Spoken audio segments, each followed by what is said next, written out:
thought you were coming for. Kate kind of said, do a thing, do a Doug thing, and we want something on hot topics and something about preaching and something about missional, and just kind of like do something like that.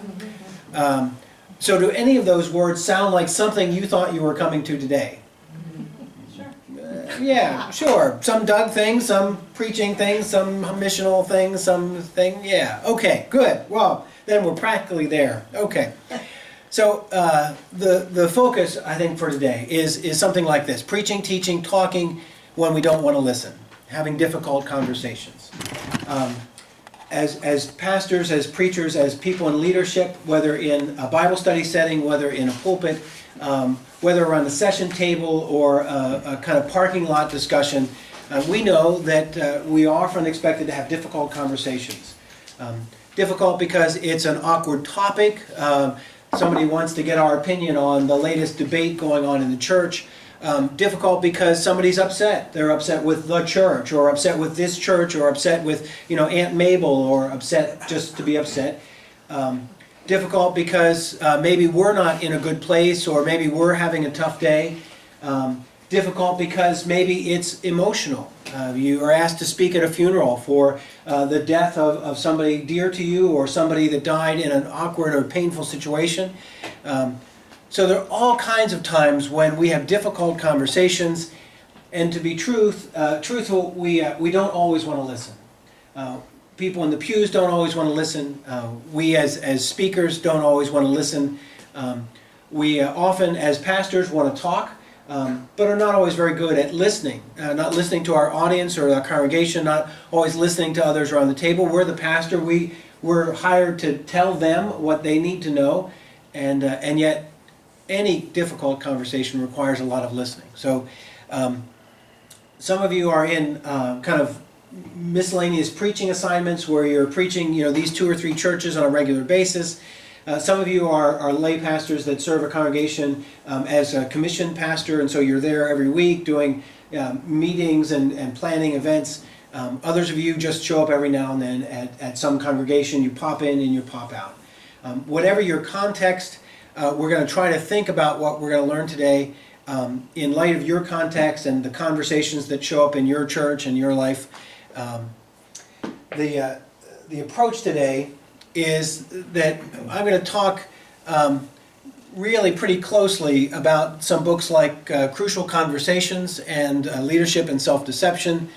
But we're also going to kind of be aware of something called Bowen Family Systems Theory. In every family, in every church family, every family, in our own personal families, we're tied together with other people. And even though we'd like to think that as the pastor we kind of pop in and give our message, we know that we're part of that congregation if we've been there more than once, and we know that that congregation has a certain dynamic. In some of our small churches, there's a wonderful old church lady who is really in charge. I mean, they may pay you, they may call you pastor, they may let you sit up front, but she's in charge, and whenever there's a discussion, they're all turning around like, is that good? Like, oh, okay, yeah, we're with you. That's part of the family system. There was an author, he's passed away now, named Edwin Friedman. He wrote a book called Generation to Generation about how church systems and synagogues and religious systems operate, and in particular how pastors function as parent figures. And for pastors, your sense of your family of origin, how you grew up, what your family was like, does indeed shape something of how you respond in your role as pastor or speaker or leader.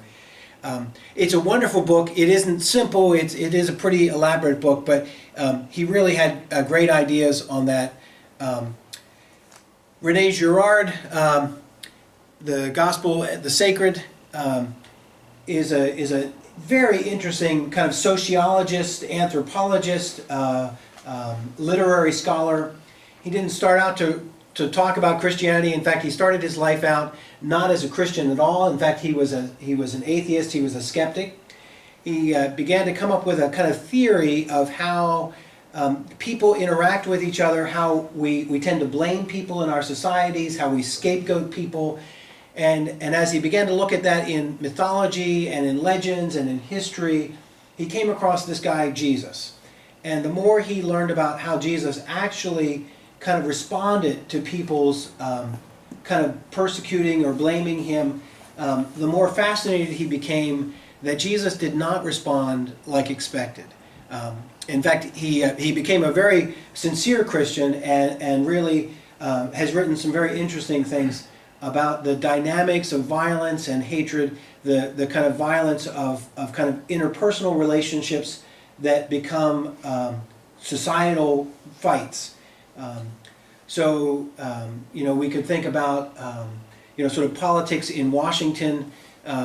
If there are two kind of key politicians in Washington having kind of argument with each other, it becomes a kind of national debate, and then it becomes a kind of international debate, and before we know it, we've kind of polarized each other because two people in Washington had a fight or didn't like each other.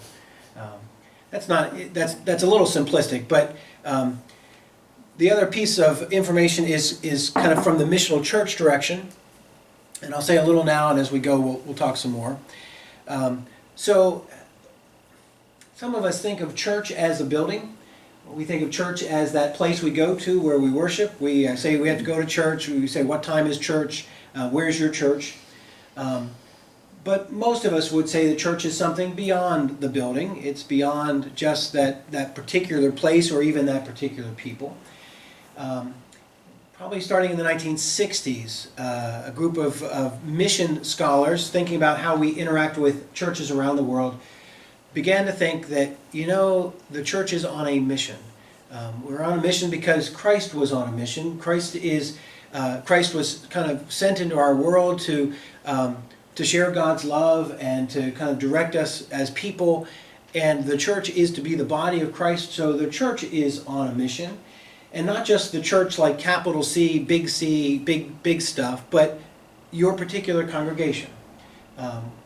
Who you are, what you do. God has a particular purpose for your little bunch of people, and there's a reason that He's called that little bunch of people to that particular corner of the world, and you need to kind of get out and look around, and God is saying, now look, I put my agent on your corner, I sent my people down there to kind of make a difference in your community, and they've kind of closed the doors, they've locked themselves in, and they've not paid any attention. So the missional church movement is this idea that the church isn't really there for itself. It's not there to promote its budget or to pass out donuts or to really feel happy on the inside. But the church is there to be Christ in that community, and that has some implications. So it ties into this discussion about dialogue and conflict, because whenever we walk across the street from the church, we encounter somebody who is not us. And if we are really attentive, we realize that lots of people outside the church are not exactly like us. And when we say, well, we're going to go out and meet them, we want to go out and hand out pizza, we want to go out and connect with them, part of what we often say is we want them to come back to our building and we want them to be us. We want them to do the things that our kids did and we did. We want them to live like us and dress like us and be like us. And the missional movement says, no. First, you go off and you meet them, you get a relationship, you realize who they are, and then you realize that God has actually been involved in their life, maybe to just the same extent or more than God has been involved in your life. And just maybe they have something to share with you about what in the world God is doing. And so before you go out and tell them, like, you're not going to heaven and you're really in trouble and you better get rid of like your life and stop smoking and people shouldn't do this and do that, you go out and listen and learn. And so part of this dialogue and this process in missional church is about how to have difficult conversations, how to talk openly with people. How do you go to somebody and say, I think you're an interesting person, I really like you, but I don't know that we agree on these things, or I kind of think this and I think that. If you can't have some open, honest conversations with people who are different, how do we expect them to know really what God is like? How do they know that God really loves them and accepts them if there's always this piece that says, well, you're a project, I'm going to fix you, I'm going to make your life better, I'm going to give you stuff, but at the end of the day, you're a mess and I'm not, so, right. So missional church is all about listening and having conversations that are at times difficult. So those are some of the background pieces that are kind of in my mind as we kind of go through some of this. Are these ideas all new? The idea of family systems or church systems, is that all new? Is missional church a new word for some of you? Are these things you've heard along the way? Little of this, little of that, maybe. Okay. The Edwin Friedman book and those folks, those are often books and people that we look to when there's a conflict in a church. As novices, we often go to a conflict and say, Susan's not being very nice, and she needs to get her act together because she hurt my feelings, and she's just not a very nice person.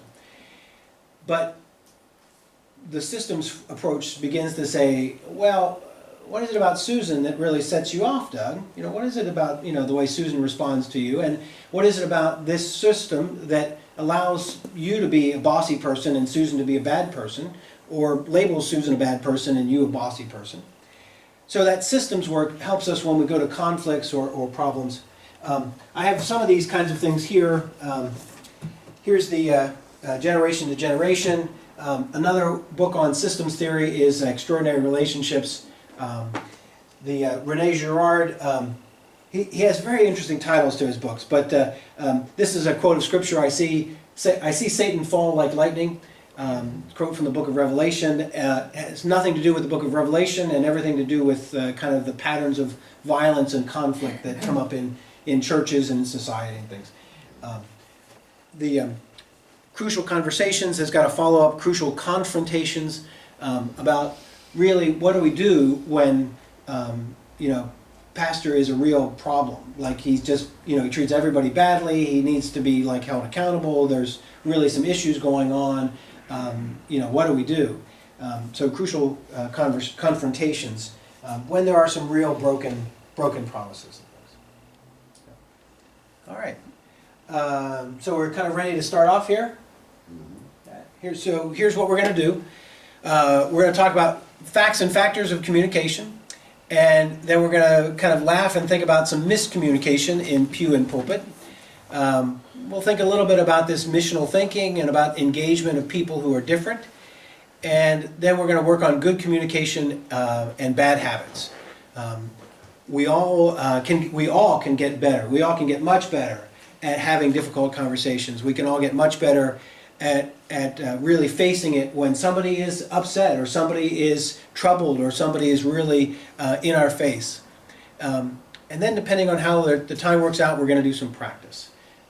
We'll try to do some role playing or kind of do something that's a little fun with that. So that's my plan for the day. We'll kind of see how it goes. We'll take a break maybe around 10:30 or so, and then we break for lunch at 12 or 12:30? 12 to 12:45.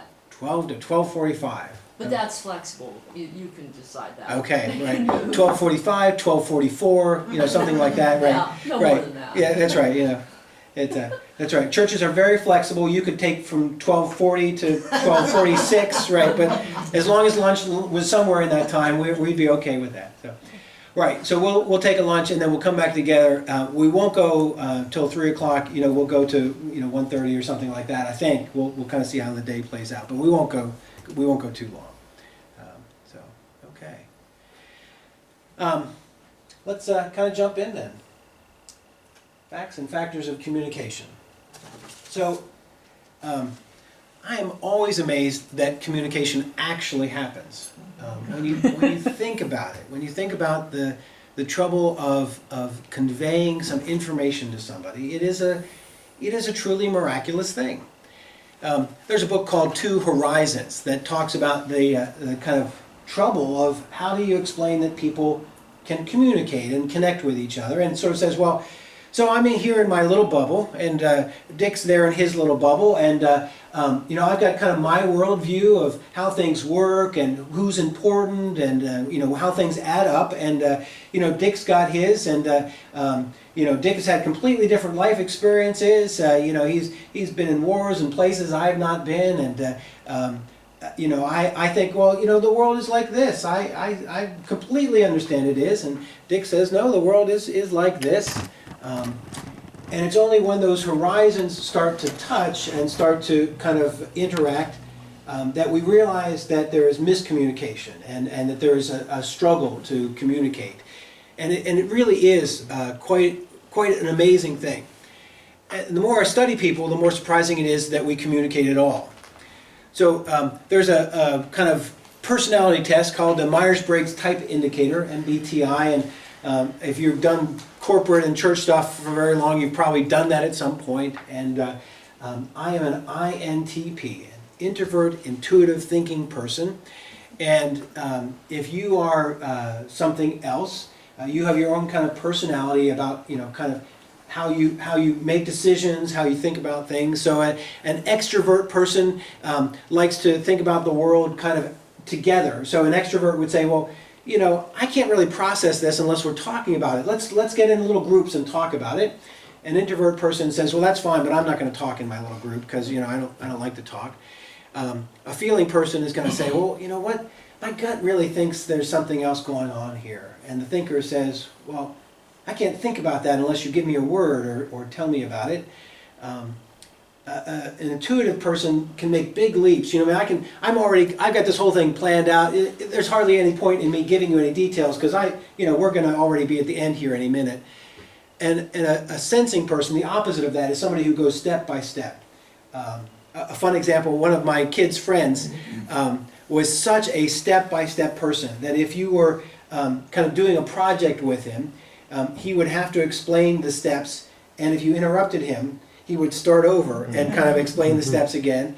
And if he was doing the steps and needed to say, well, now what's the next step? He would start at the beginning. Well, first we do this, and second we do, But that's kind of the way his mind worked. That he had to process things in kind of a step-by-step way. Anyway, when we look at the church, when we look at groups, and we look at ourselves, we realize that there's kind of this cacophony of personality types that really function very differently. Think, for example, somebody who's an introvert versus somebody who's an extrovert. They're having a heated discussion, and the introvert person keeps kind of like, backing up and sort of like, well, let's, we'll talk about that tomorrow, or, well, I'll get back to you later on that. Thinking that what I really need to do is go away and process this conflict in myself and then come back and talk to you about it. Meanwhile, the extrovert is saying, well, don't go away, we're having a conversation. I can't think about this unless we're having a conversation. I need somebody to talk to this, but this is really upsetting. So those two people, one is sort of advancing, the other's retreating, and that's just one little aspect of personality. Generation gap. The church today is more fractured than ever, generationally, because we are older than we've ever been. In my grandparents' day, the church had a few older people who were, in their 60s and 70s, and maybe some old soul who was 80, but for the most part, those folks, kind of stayed at home or were bedfast at sort of 80. And there weren't so many around, but the church was 30-year-olds or 25-year-olds. And everybody was kind of on the same page, and everybody was kind of together. Probably in our healthiest churches, there are 5 generations. There are sort of babies and toddlers and kids and elementary kids and youth kids, and then all the way up to folks active in the church in their 90s. The church that I went to has got 2 folks who are active in the church in their 90s, and 2 shut-ins who are still part of the community who are over 100. Wow, they're good farm folks down there. Yeah. Good stuff. But that's amazing. When you think about how life has changed in that 100 years, just think in the last 20 years. Let's think for a minute with me. What stuff that's happened in the last 20 years that, sort of young kids today wouldn't even know about? What's something that's happened 20 years ago that's, kind of part of your life or your memory? Oh, you know, Rotary phones. rotary phones, Kate. Yeah, right. Yeah, right. The whole. How many folks still have a landline? Still have a phone plugged in? Oh, you old people. Yeah, right. Yeah. Yeah, right. None of my kids have landlines. Yeah, right. Not to mention rotary phones. Yeah. What else has changed? Well, actually, a phone booth. Oh, With yeah. a telephone and a phone book hanging. You know, and if you needed to make a call, you had to find a telephone in a phone booth. Yeah, look up To a make phone a number or call. call the operator, and You yeah, know, and right. it was a nickel, and then a dime, and then a quarter, and then there were no more. Yeah. You know, but an actual phone. Yeah, right. Now Yeah, everybody just has one or two. yeah, right. Yeah. What else has changed so much? Pencil and paper. Pencil and paper. Oh, yeah, what is right. that, Tom? I don't even know what great, that is yeah. anymore. Here, let me write that down, Tom. Yeah, right. Pencil and paper. Yeah. Yeah. Televisions. Oh yeah. Tell me what are you thinking? What's changed so much? Oh my God. Well, you don't have the CRT anymore, you have a flat screen. Yeah, right. We used to have TVs the size of the table here, right? This So back. weighed 500 pounds. Now we've got these flat screen TVs, but my kids. Probably, I've got 3 grown children, and one of them has a TV, and it's like, 6 feet by 4 feet kind of thing, right? It's huge. The others don't even have a TV. They just have laptops and iPads and stuff like that. Why would you do that? And I say, videotapes, and they're like, Dad, and they're like, oh no, DVDs, and they're like, Dad, like who has a DVD? We just stream things, Dad. Yeah, right. Yeah. 24-hour news cycle. Yes, yeah, right. 24-hour news, Where right. most of it's invented. Well, it's Fill out the 24 well, hours. there's a real effort to kind of fill up that space, right? You got Yeah. 24 hours, you got to say something. Yeah, right. So there's lots of that. Yeah. We would say that our world is postmodern or post-foundational, and that is that where once upon a time, probably in your early life, the world was pretty uniform. Like everybody would kind of agree on most things. They might disagree on which baseball team was the best baseball team, but baseball was the sport, or football was the sport. There was no debate about that. What is soccer or lacrosse or women's basketball? Right? It's all that's. So, in the world that was, the world was pretty uniform in terms of culture and language and style. Now there were other folks who didn't fit that, but we just sort of ignored them and just sort of, here's the world the way we think. But now in our new world, we realize that it really is, everybody's got their own perspective, and it is frustrating sometimes for folks because we say, well, there's the women's perspective and the black perspective and the gay man's perspective and the gay woman's perspective, and there's the Asian American perspective and the African American perspective and the white European male perspective. And we realize that we all come at this in a slightly different way, and that in our modern world, that we more and more are isolated from everybody else's way. So I can log into my computer and kind of watch my news and do my thing, and Dick's got his news and his thing, and Tom's got his movies, and they all kind of agree with him, and we all, our kids are watching and doing things that are completely different than we do, and we're not even sure what they're watching or what they're doing. So this postmodern world is so fractured that having any conversations is difficult. And it's even more true when there's this atmosphere of suspicion and fear. When we're living in a time where we're anxious about those people, whoever those people are. When we are cautious about the safety of our world or the uncertainty of the future. When we feel like the things we've come to know and love are no longer respected, or the things that are stable for us are wisping away like clouds. That's yeah. But wouldn't you think then that the opposite would be true, since we have all of this awareness about all of these other factions going on, that we would be not as fractured, because now you get to see all of these things, So you would you would Yeah. tend to think Right. that the other would be true, because now I know, holy moly, there's a world outside Kerwinsville, Pennsylvania, who knew? No, yeah, You know, which, I mean, I know, I'm in Tyrone today. yeah, No right, kidding. woo, yeah, in the big But, city. you know, you would think that the Yeah, opposite right, would be, yeah, right, but you it would isn't. think that the more and more we know about all of this, the better we would be at communication, but, The human Yeah. condition is the opposite.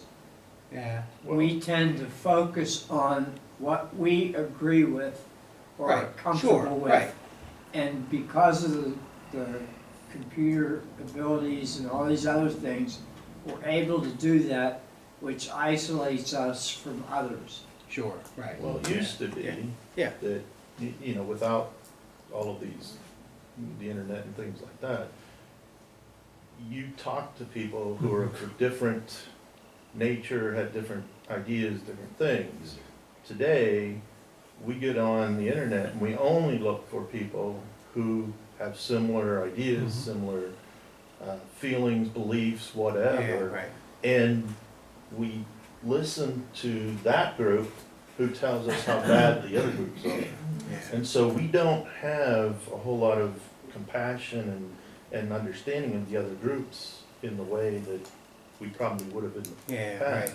Well, and it takes some patience and some time to sit down on the porch and talk with somebody who, you know, gets comfortable talking to us and says, you know, hey, you know, I really don't agree with you on this, or, you know, right. That doesn't happen in the 30 seconds of our kind of Facebook posts and all that kind of stuff. You know, another part of it is that just, you know, kind of very subtle things, like when we all watch network TV, you know, we had, you know, like 3 or 4, you know, networks. And so, you know, 7 o'clock on a Sunday night was Walt Disney time or whatever, and everybody in the family sat down and watched Walt Disney, you know, movie or whatever, and the next day you could sort of count on everybody sort of saying, oh, well, hey, did you see that movie? Oh, yes, right, yeah. Or, you know, there's some big, you know, some big movie, blockbuster movie on TV, but you had to watch it at, you know, 9 o'clock on Wednesday night, you know, because that's when it was on, and it was too late, and so all that kind of common connection. Now we say, well, who would do that? Like, why would I want to watch TV when I can just get on Netflix and pull up 100 different things and watch what I want to watch when I want to watch it? I can watch this 15 minutes. I can watch that show. But it does sort of take away that common language, that common connection. We can't all say, oh, it's just like in that movie we watched last night. One of the problems I think we have is we're not good at history.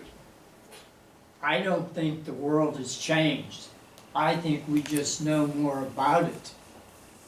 Okay, because the same problems they had in Christ's time are the same problems we have right now. There are some Okay. certain, yeah, right, certain commonalities. Okay, yeah, and the right. thing of it is, this country especially was not attuned to what else was going on in the world.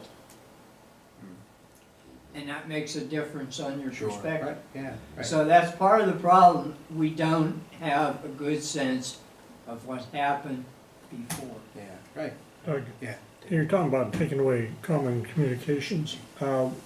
Some of these internet and also some of these television packages they sell, I mean, you can have 4 different screen with 4 different things going on at one time. I mean, you're talking about not having fractured communications. Yeah. I'm trying to figure out how do they watch 4 things at one time? Yeah, right.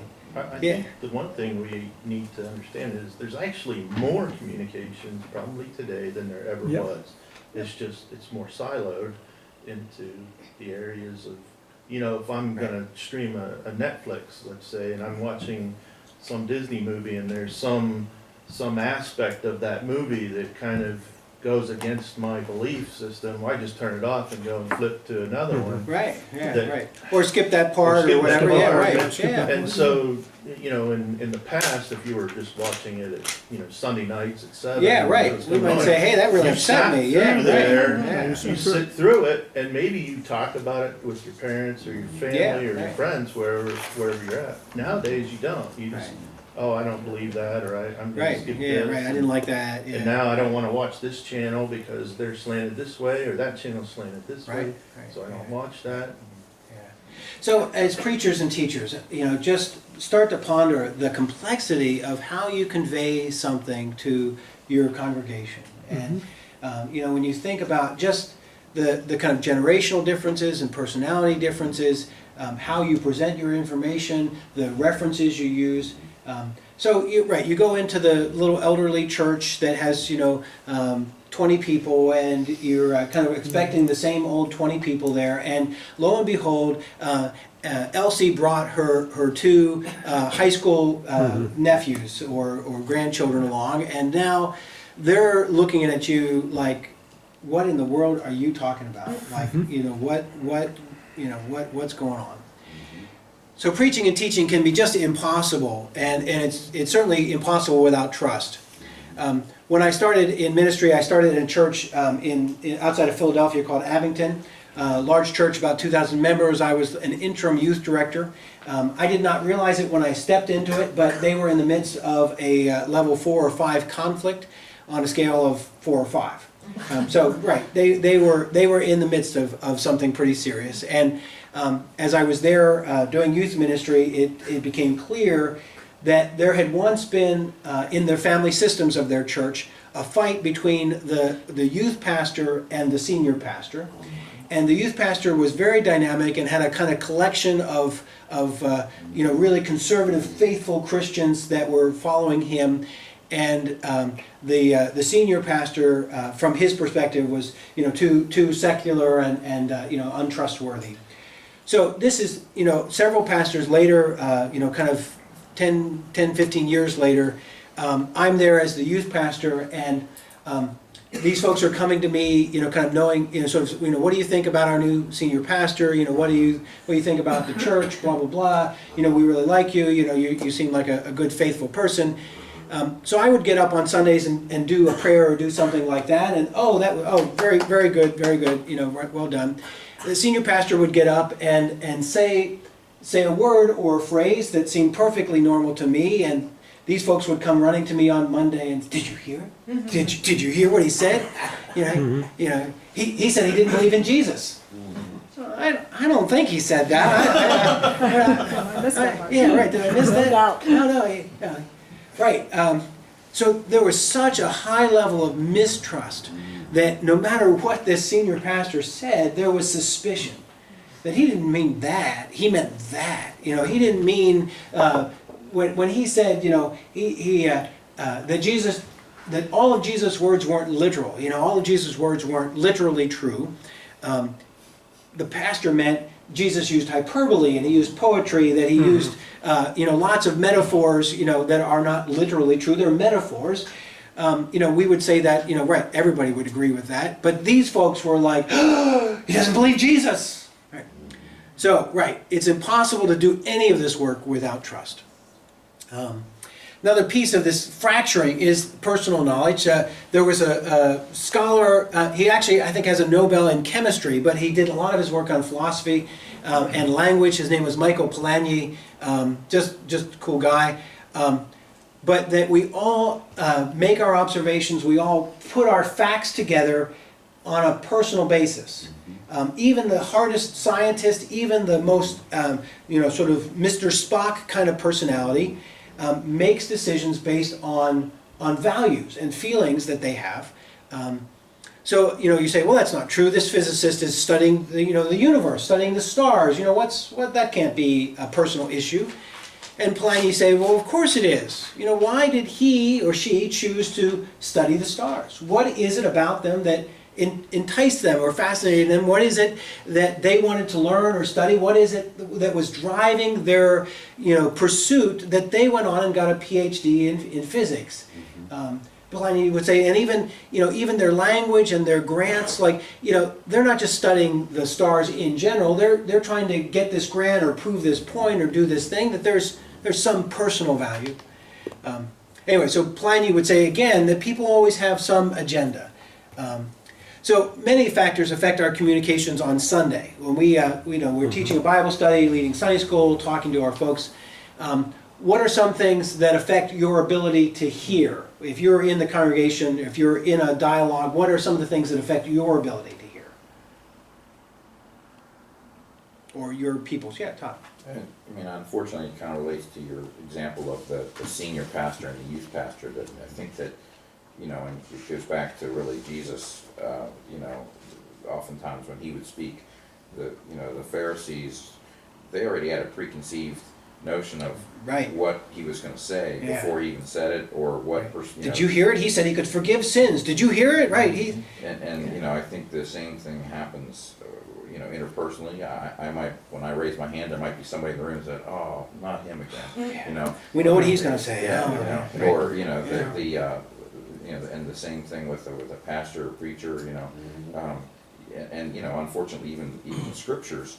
I think that, you know, you could turn and you could say, well, today's lesson is going to be on the prodigal son. There's probably people in the pews that just go, I hate that scripture. Right. We know how this is going to go. Right. Yeah, All right. yeah. Yeah. So, Right. you know, I mean, Right. the people come with these Right. preconceived and, you know, their paradigms are already messed up. And so, you know, Right. almost doesn't matter what you say, how you say it, how soft you say it, how loud you say it.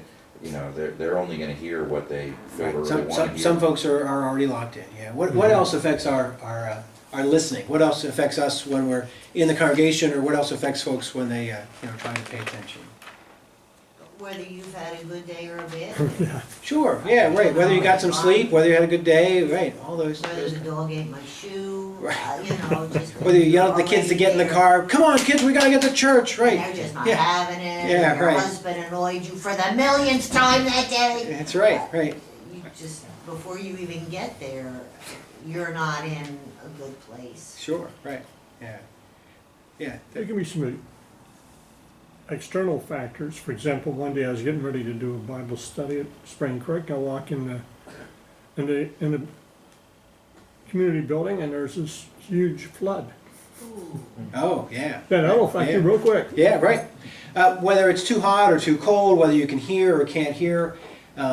We had one of our older folks at Bedford, Bob Berger, when he got to be more hard of hearing, he got to be much more critical of the worship service. The music was too loud, or he couldn't hear the speakers. He didn't, you know, he didn't agree with a lot that was said because he didn't hear all the kind of subtleties or raised voices and things like that. So, yeah, right. Just those practical things. Yeah. So, as the pastor in the pulpit, or as the speaker, what affects your ability to deliver a message? What affects your ability to speak, to communicate? Yeah. The other thought, a little bit off that, you know, people may come with that they're angry with God, or that they're disappointed with God, or they're frustrated with God. Right. So they might still show up in church, but they're not coming Yeah. open to the Word really, or Right. open to, Right. you know. That's right. They've got some stuff that you know, they want to go off and sort it out with God. They thought they'd show up in church just to see if He was man enough to show up and talk to them. And you're right. They've got this whole thing going on, and you're just up there like clueless. Yeah, right. I mean, you don't see all that. Yeah, right. Yeah, other things. What affects our ability as preachers to communicate? Doug, one thing that, and I'm ashamed to say this, but and Jerry goes to Milroy, so he'll understand, but when only 2 people came, Yeah. it's not like I want a crowd there, and it wasn't about me, it was like, oh no, 2 people, then once Yeah. this church was filled, and now it's this, and it happened at Spring Creek too, in Dick's church, there were 4 that one morning, and I've been there when there were at least 20 in the past, and so my heart's breaking for, you know, the way things are going, and, Yeah. Right. and so I have to really, you know, I have to really pump myself up a bit to, you know, go in there and be, hopefully, you know, what God wanted, you know, hope and positive, and I don't know, it was a little tough though. Yeah. Right. I felt like I was acting the whole time. Right. I mean, right. It you know, if you go in with a sort of expectation that the you know number of people, how full the space is. I mean, you know, if you've been into the Tyrone Church, you know that's a huge sanctuary. You know, if you have 30 people in that space, boy, it just feels like, oh, this is bad. This is empty. There's no feedback. There's no encouragement. you have 30 people in Dick's church or in Milroy or something like that, you're like, man, this is great, everybody showed up, it's Christmas Eve here, we're good. Yeah, right, so, yeah, Todd. I'm really new at this preaching stuff, but so it's kind of exciting to learn everything the hard way, you know, in a new way. But, you know, I've been finding that, you know, depending on what the topic of the sermon is and what the scripture is, and you're looking out into the congregation, and, you know, you're reading something that might relate to marriage or divorce, and then there's a couple right there, and you know that this is their second marriage or something, and then, you know, Yeah, there's right, another right. subject and it's on forgiveness, and I know that there's a family that's got a rift, and, you Yeah. know, I'm kind of challenged by, you know, do I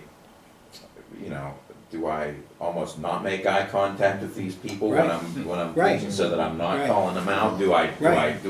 you know, and I mean, part of it's trying to discern, is God want me to be speaking to them, or you know, am I, Right. it's a difficulty I haven't quite figured out. I mean, and it seems like it changes from Sunday to Sunday as to, you know, what the new challenge will be. Right. I've solved Kate's problem with only 2 or 3 people, And what's that, Jerry? okay? I come down from the pulpit to the lectern in front.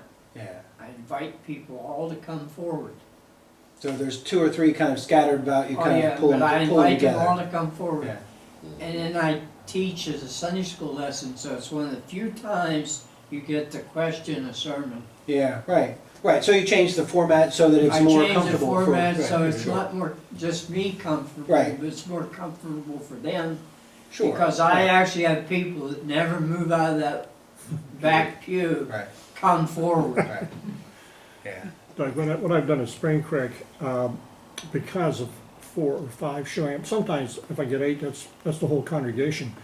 We have a Bible study before where they show up, and that has cemented that Yeah, right. church. And I also have one on Wednesday, another Bible study.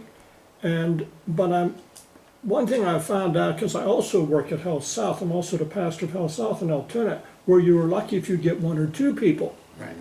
And what I've discovered is if you keep yourself centered strictly on your message in the scripture, adding a children's message, although there's no children there, you still add that on and you talk to them about their families and their kids. Right. It works. I mean, Yeah, most folks can. yeah, your interaction's there. Yeah. And without that interaction, you're in trouble. The other thing that happens, it helps you learn to listen, because if the question isn't what you thought it would be when you asked it from your sermon, Right. if you're responsive, then you know, put that in check Right. mark so that the next If, time. if, like Todd, you're kind of talking about, you know, sort of this simple passage about forgiveness or something like that, and suddenly you notice families sort of stiffening up or sort of being really awkward with each other. But, you know, Todd's thing is kind of what we're going to explore some more. You know, both as preachers, we have some baggage when we come to some of these topics. Yeah. And as a congregation, as we get to know them, we begin to know that they too have some baggage, some intersection, which is great because really Jesus was talking to folks in real situations. He wasn't just sort of saying, well, today we're going to talk, you know, the topic on the 3rd Sunday is forgiveness, so let's talk forgiveness. He was saying, like, you know, Peter, the others have made you very upset. How often should we forgive each other? What do you think? You know, what, 7 times? 70 times 7. Yeah, right. So, you know, Jesus had this way of inserting himself and teaching in the midst of those difficult conversations. But that's kind of what we're going to talk about. But I have a little video clip here. Hopefully it will play out. These 2 guys are commenting on late night Christian TV evangelists, and they've kind of captured an example of challenging communication. I'm sure the dialogue these 2 guys have makes sense originally, and I feel obliged to correct the guy.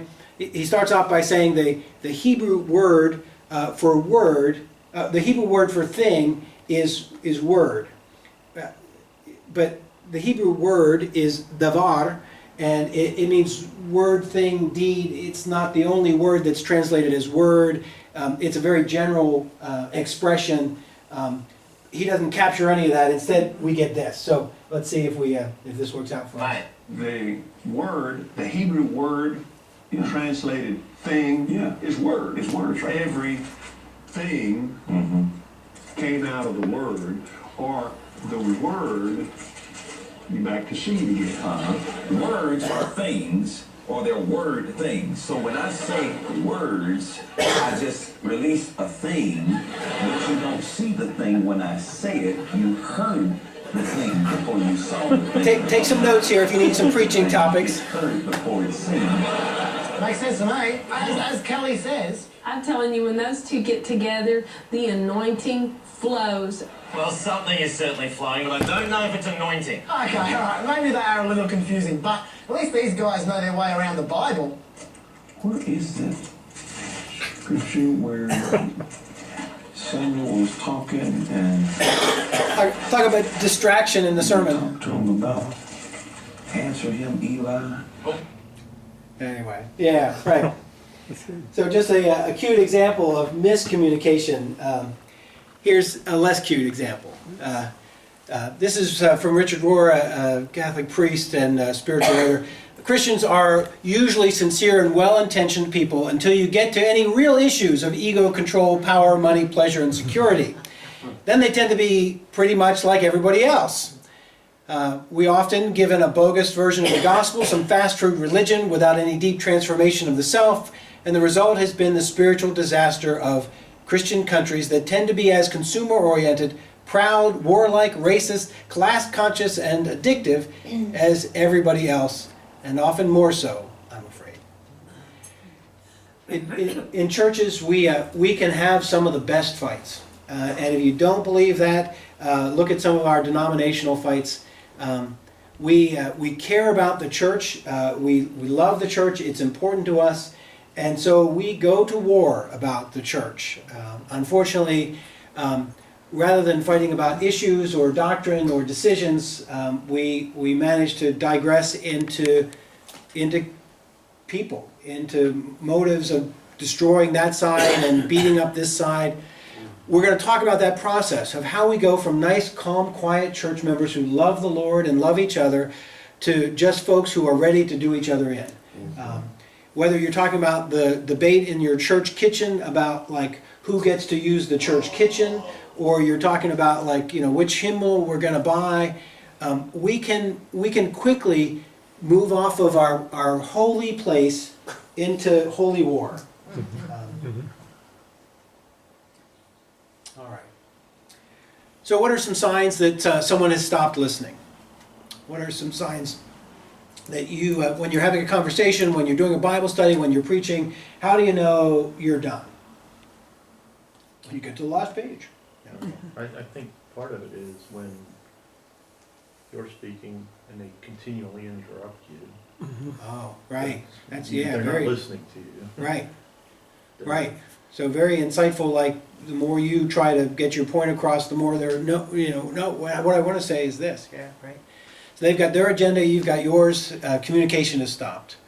What else? What else are signs that people have stopped listening? Yeah. When half of them are sleeping. Half of them are sleeping, that's right. That's right, they start to nod off, they start to snore, yeah, Ken. At a session meeting, I actually had somebody say to me, "Are you still talking?" Oh, yeah. I pretty much knew that I wasn't making a you're point. done. Yeah, right, my It had point must stopped. be over, right, Are right. you still talking? No, not now.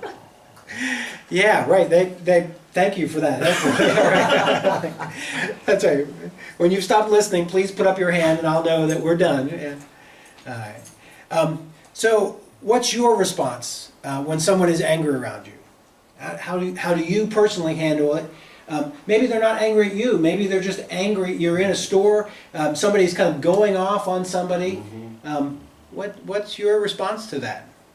You need to ask them, what is their concern? What is causing you to Okay. say here? What is So you're sort of inquisitive, like, hey, You what's need to really going listen on to here? them. What's happening? Sometimes that's all they want, is Yeah. someone to listen. Okay. Other times- Okay. Now, others, what's your response to anger? Not necessarily anger that you're involved in, just somebody blows up and you're in the church and two women are having a kind of heated blow or something. What's your response? Stop and listen. Stop and listen. Okay, what's going on? Can I help? Okay. Yeah. Duck and hide. Duck and hide. Yeah, right. Right. Let's be honest. Right. I mean, right. Oh wait, I forgot something in my office. Yeah, I'll be right back. Yeah. Well, sometimes you need to back off, and you do need to listen and revisit that situation at a later time, you know, with Carl and maybe with Dick, not necessarily at the same time. If it's a confrontation between Dick and Carl, me busting in like gangbusters may not be, but observing, I may then go to Carl and say, you I know, couldn't help but what hear. was Couldn't help but going hear. on? Right. You Yeah, were in a like, heated What, are discussion. you crazy? What are you doing that for? Or, you know, address the situation separately. Yeah. Okay. And So just maybe like- trying to kind of mediate with each one, or try to figure out what's going on. Yeah. Right. You don't know right. the whole story sometimes. Yeah. So, I mean, we all have a reaction to strong emotions. Whether somebody is angry or frustrated, whether, you know, whatever it is, when somebody is very emotional, we have a reaction, and it ties into our personal story. You know, how people dealt with those emotions in our life, in our childhood, in our personal relationships.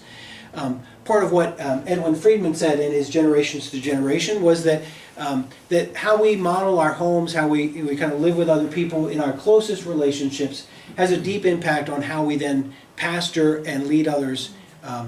So if you grow up in a home where you never raised your voice and where people were always respectful, and you encounter somebody who is always loud and very aggressive, I mean, it's sort of like, what, you know, what's going on? And they're, you know, if they grew up in a home that is just loud and confrontational, they're not thinking anything about it. They're not meaning to be in your face. They're just that way.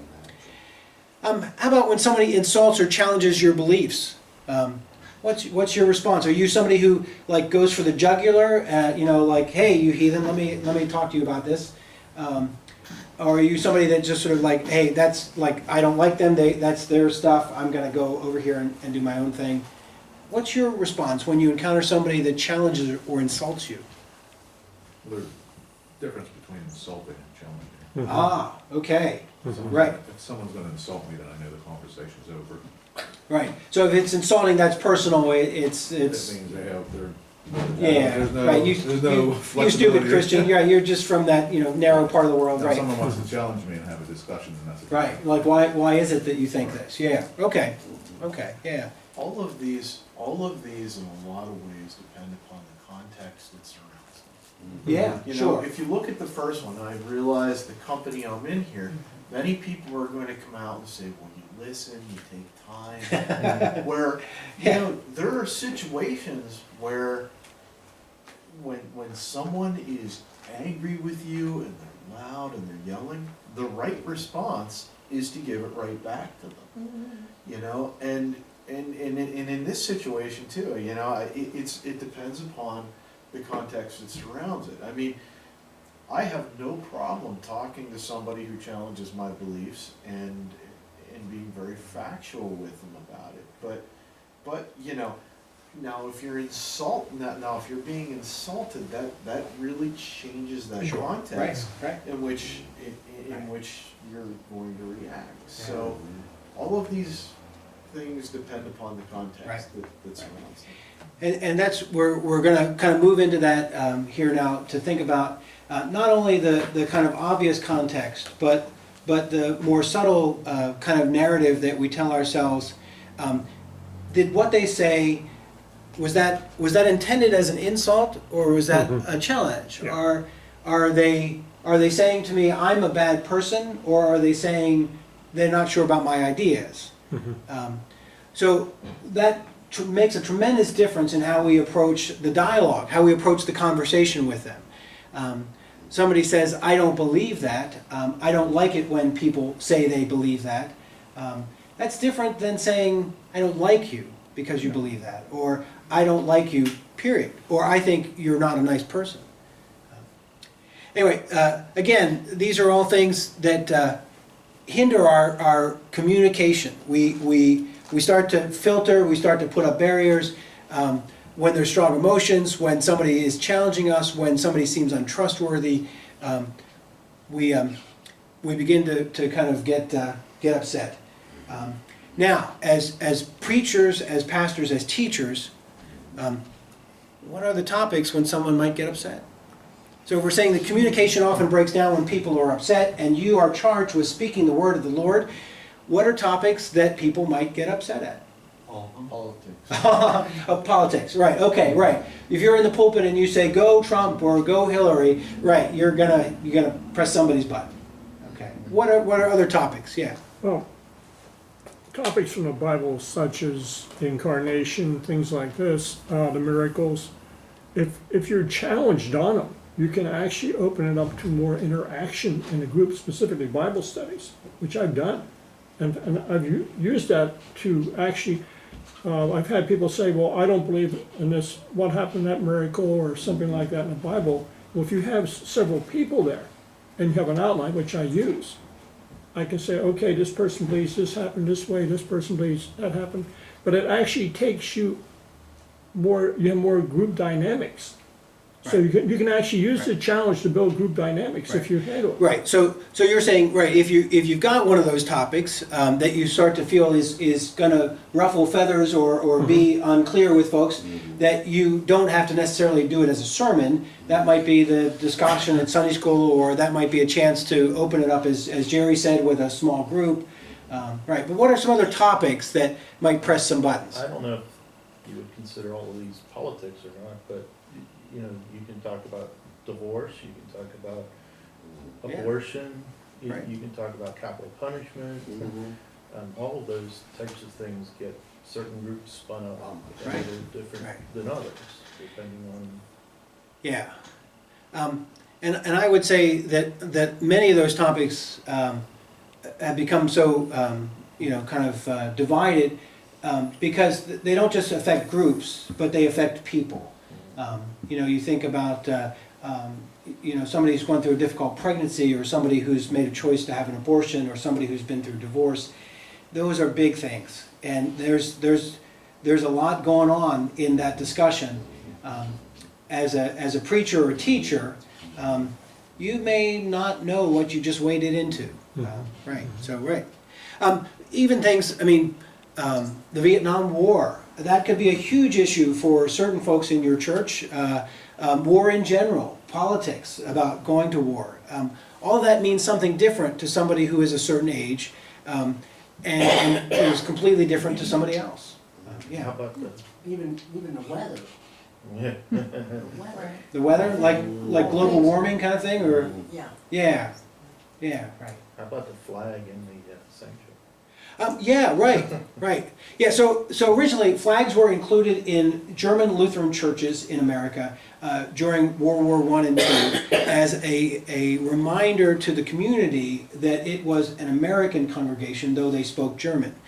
It was a time when folks were anxious or worried about, they were suspicious of the German Lutherans and German-speaking Christians. So the flags were moved in.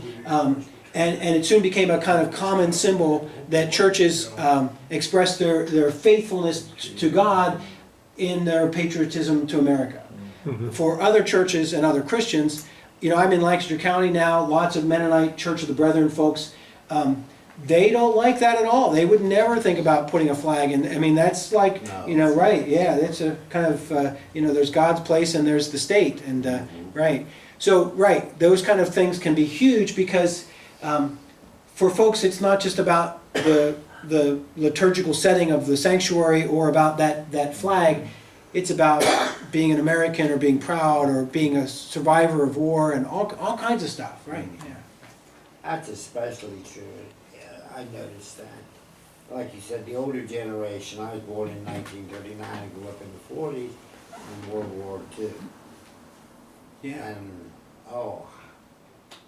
100 or so people from our church were service people. Yeah, right.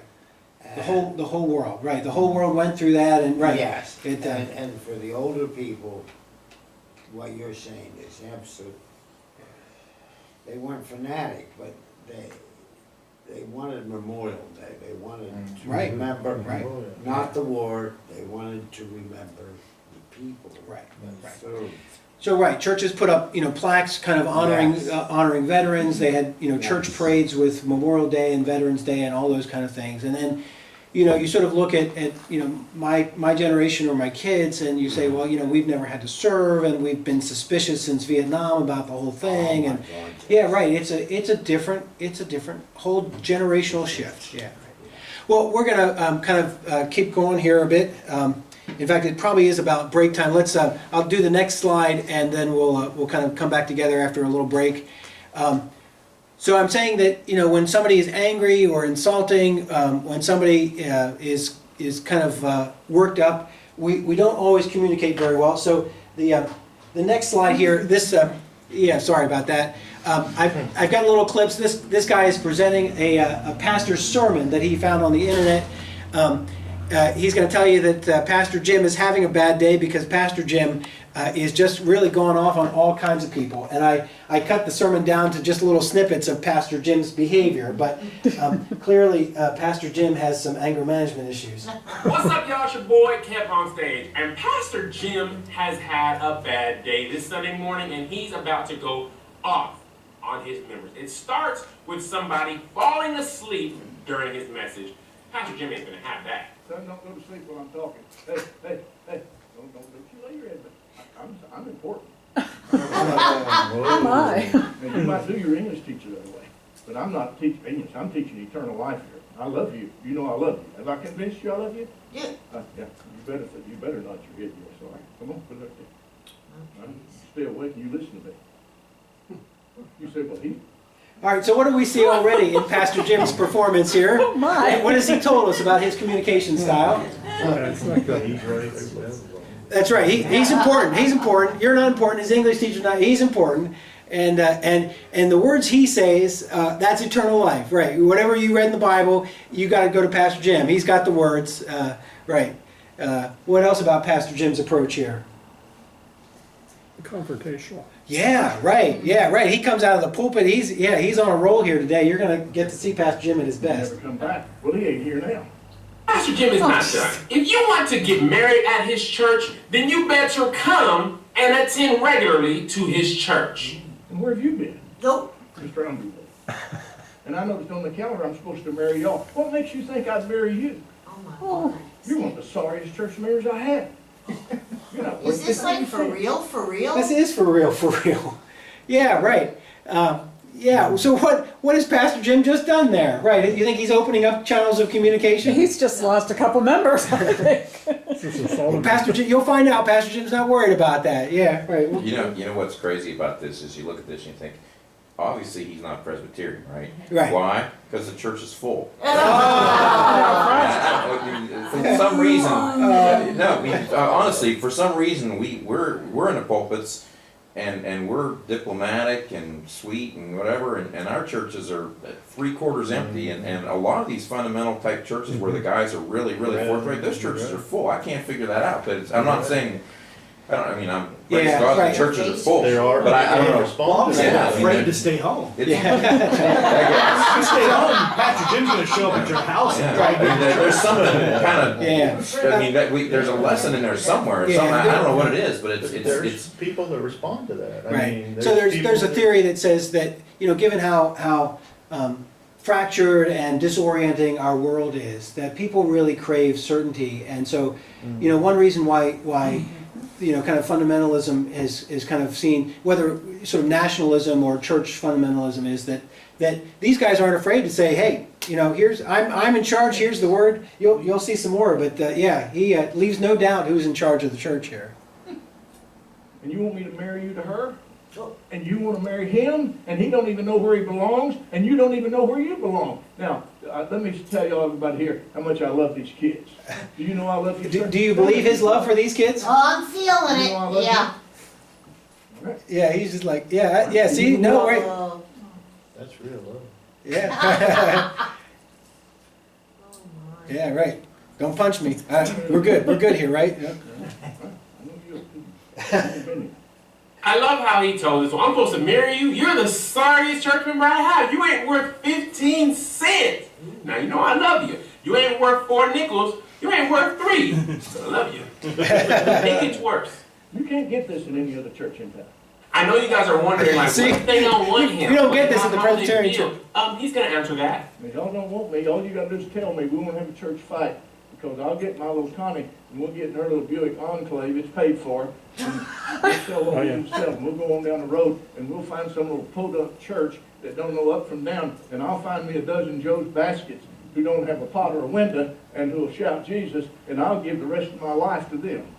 Pastor Jim is not only a pastor, he's a child psychologist. He knows what's going to happen to this woman's kids. Brandy's a sweet girl and she's got her children. Yes, y'all are good and y'all are fine, but your children will turn on you if you don't hold up the standard and the banner of God. And if they don't turn on you, you'll just produce nice little whirlians. This is my favorite part of the whole tirade. He gives the media room guy a compliment and insult at the same time. Are y'all keeping the camera on me back there in the little video room? Good. I'm having trouble in the video room. There's no one finer than young Cox back there. And he comes down here and spends hours in that thing. But he has a little attitude adjustment that we're going to fix. From Cox, you listening? Because Brother Cox, I can fix your attitude adjustment. Now, I don't care what your mama thinks and your daddy thinks. And I don't have a better friend than your mama. But mama, you get out of my way when I'm messing with that boy, because I'm his preacher. I'm yours when I'm talking to you. But I'm his when I'm talking to him. And here I thought I worked for God. He's a grown man. I know you're wondering, what is the dude in the video room doing? It's going to be a youth hangout. We might as well just fix this thing. I don't know what I'm doing wrong.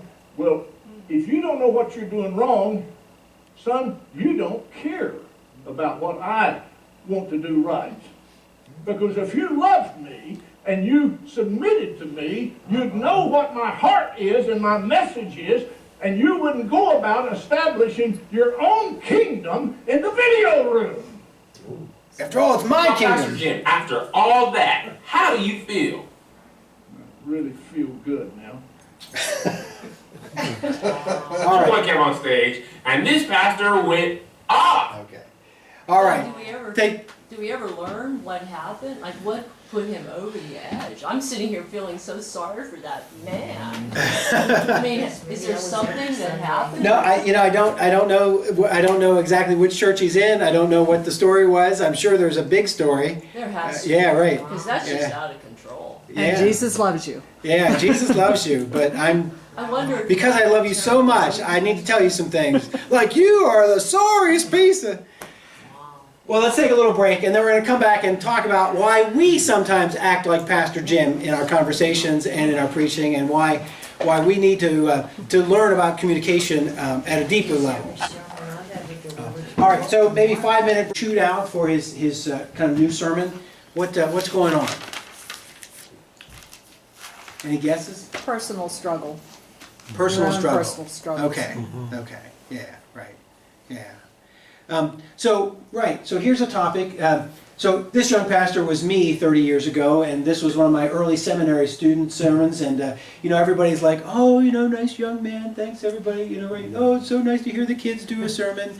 And she comes through, and she's just like, "That was terrible. I can't believe you did that." She had been through a painful divorce, and really had stopped listening with the scripture reading. When Jesus says, if thou, sort of gets remarried or is with another, then thou hast committed adultery. Didn't hear any of the background of the text or any of the explanations of why that was spoken. She heard the first words, and that was it. She was done. And there are topics like that are so powerful in people's lives that really they probably should not be ever in a sermon. I was in a church service one time. My sister had a difficult pregnancy and lost a child in miscarriage. And then the sermon was about abortion and people choosing to give up children and all kinds of issues. Didn't even directly speak to her. It was just the whole kind of image of things. I was in a church visiting earlier in the summer. We had a young man commit suicide in the Bedford church, very devastating. I went back and did the service there. A couple weeks after that, a couple of young people got up in this church and talked about their kind of discussions in their kind of theme cafe or whatever about suicide and this and that, and kind of talked about youth suicide. And I decided that was it. I was stepping out. I was done for the day. wasn't gonna break down in the middle of church. And I'm a pastor. I do this stuff. So right, there are some topics that are so hot, so emotional, and it might be okay with 90% of your church, but those one or two folks who've got that different experience, that insider knowledge, that personal experience, it's just completely different. And you have to decide, as you kind of look at your congregation, like, is this a safe topic? Can I say this out loud today, or is it too close? Did somebody just lose a child or grandchild? Did somebody just have this thing go on? Is somebody's family in the midst of a huge painful feud? That this is not the conversation I should have this morning with them. Isn't it kind of a struggle with churches today? I mean, some of the criticisms that we hear, at least I hear, well, you don't tackle the hard issues. You guys are always preaching, love and goodness and happiness. Exactly. Yeah, right. And so, where is that discipleship that says, right? Things are black follow, and white. follow me. Yeah, right. And I look at Brother Jim that was up there. I mean, he's got this. Everything's black and white. This is the way it is. Yeah, right. You don't like it? There's right. the door. Right. But I'm going to save you, and this is the way it is. So, I mean, it's a whole. To me, it's a struggle in our denomination as well as other denominations that try to skirt around some of these issues. My personal experience. Well, hang on. So we're gonna get into this a little bit more because we're talking about difficult conversations. So how do you say to somebody who's been in a divorce, like, here's this Bible passage, what do we do with it? How do you say to somebody who's having an affair, like, this is not appropriate behavior? Like, so we want to think about how we have these difficult conversations, but those maybe are not appropriate sermons. Those may not be appropriate things from the pulpit. Yeah. Doug, what I've done over 20-some years in ministry is that, number one, when I was being interviewed by the church, I told them the controversial issues I would not preach on. Right. But that I would be open for pastoral care with those. Yeah, right. And once you do that, if you have the person with a divorce, they come to you, they sit down. I've had this happen many times in some of the churches. I've never had any problems with that. The abortion, you have to be very careful with that because you don't know in that congregation who's had an abortion, who hasn't. Who has a gay son or grandson, all those kind of things, right? Yeah. So it's a dangerous position when you are the speaker without being the listener. When you really don't have a chance to get all the pieces. Our second story, because I want to get a couple more things in here. The second story. Tell me what's got this poor old church member, this long faithful member. What's got him so worked up? What do you think? What's the story behind the story? I think he recognizes that contemporary music is crap. Now, to be fair, the group. Oh, well said. To be fair, and he knows that only stuff in 4 parts played by an organ is what. That's what Jesus. That's what Jesus sang, right? Yeah, right. And he could sing in 4 parts because he was Jesus. He was Jesus, right, yes. Yeah. Well, no, he was a baritone. That's all. Right. Now, to be fair, these young men, they played some traditional hymns. Obviously it was on guitars or a cappella, but it wasn't all kind of loud drums and stuff. But what's got this guy worked up? Change. So just change, okay. The security of the flow of things, the way things are supposed to be to him. Okay, yeah. So right. Carl put it so, good. It's not the way we do things. Is that the correct quote? Close enough. Close enough. It's not how we always do it. Yeah, we always did it this way. Oh, that's it. Never did it this way before. Never done it this way before. Yeah, right. So I mean, we can sort of mock that as church leaders or whatever, but there's a real physical discomfort for most of us as we experience the world differently, as we're in a setting that's familiar, that's not quite right. There's a certain physical anxiousness that comes over us when the music is different or the space is different. And it becomes really uncomfortable. That does get worse as we get older. We get, kind of more, our brains get a little more accustomed to what they know, and we're a little less flexible. So yes, that's part of it. For this fellow, the big issue was that the young preacher wasn't wearing a coat and tie. That nobody ever was to be in the pulpit without a coat and tie, and those horrible children up there had sneakers on when they sang God's music. Right, that was probably not exactly what you were thinking when you thought of the situation. This guy was really upset, and that was not what the band or the young pastor was thinking when they stepped in the pulpit, like, oh, wait, I'm taking my jacket off and taking my tie off so I really get that guy. But the issue is that there's always a narrative behind our emotions. There's always something going on. There's always a story, and we really don't know. Wandering into people's horizons, we really don't know until we've really engaged them what their important emotional narratives are going to be. Now, as we get to know folks, as we worship and pray with them, as we live with them and serve them, we get to know some of that. But we really don't know. And whenever somebody goes off, whenever somebody gets really worked up, there's always something going on in their story. And part of the challenge for us as communicators is pausing and saying, wait, you've obviously got a different story going on because I'm not so emotional about this story. Or I saw this story as a good thing. Like I see young people in worship, I see a young man learning to be a minister. Like, isn't that exciting? Isn't that great? And you see disruption and change, and you see the end of tradition, and you see disrespect. That's not the story I knew. That's not the story I expected to hear from you. So part of this communications challenge, whether from the pulpit or in the pew or in the Bible study or whatever, is pausing our emotional response enough to sort of say, wait, you're yelling at me, but that's got to be because of something in you. That's right. Like there's got to be something more to what's happened here than I'm aware of. Something in this has got you really upset. So let me hear it. Let's talk. Let's sit down and kind of work this out. Can you tell me who's gathered in your church? Tell me, kind of who, looking around on a Sunday morning in your either the place where you traditionally worship as a member or a place where you kind of lead people. What are some of the, how old are they? What are some of the backgrounds? What are some of the stories? Tell me a little bit about them. My church is old. We have, at one time in Lordstown Presbyterian Church, you could have 200 or 300 people in Sunday school. Mm-hmm. We're lucky to have 150 at worship service. Most of them are old.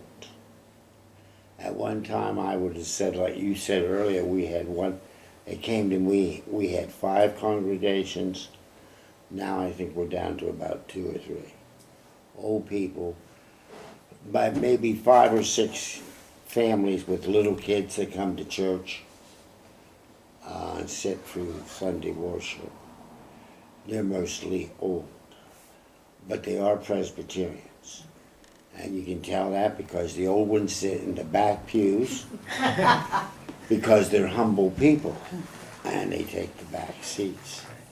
Well, let me just pause you there, Tom. So right, already from that little description, we say, okay, here's a church where folks have a memory of being in a much larger community and a much larger church where once hundreds of people gathered for worship, and now their community has changed, their church has changed. They come there with fond memories of what the church was, and maybe some hopes that it still lingers in some of that.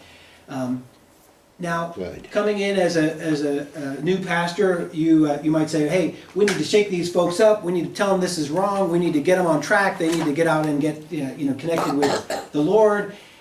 And some of those folks have heard disrespect. You don't appreciate. You don't know what we were. Yeah, that's right. Right. So already there's a kind of different narrative going on in their heart and their head than you might see. Let's hear from somebody else. Just give me a glimmer of. Can I tell you about the church I go to? Yeah, right. Which is probably the same church. It's the same Yeah, church. I right. see a group of a variety of ages.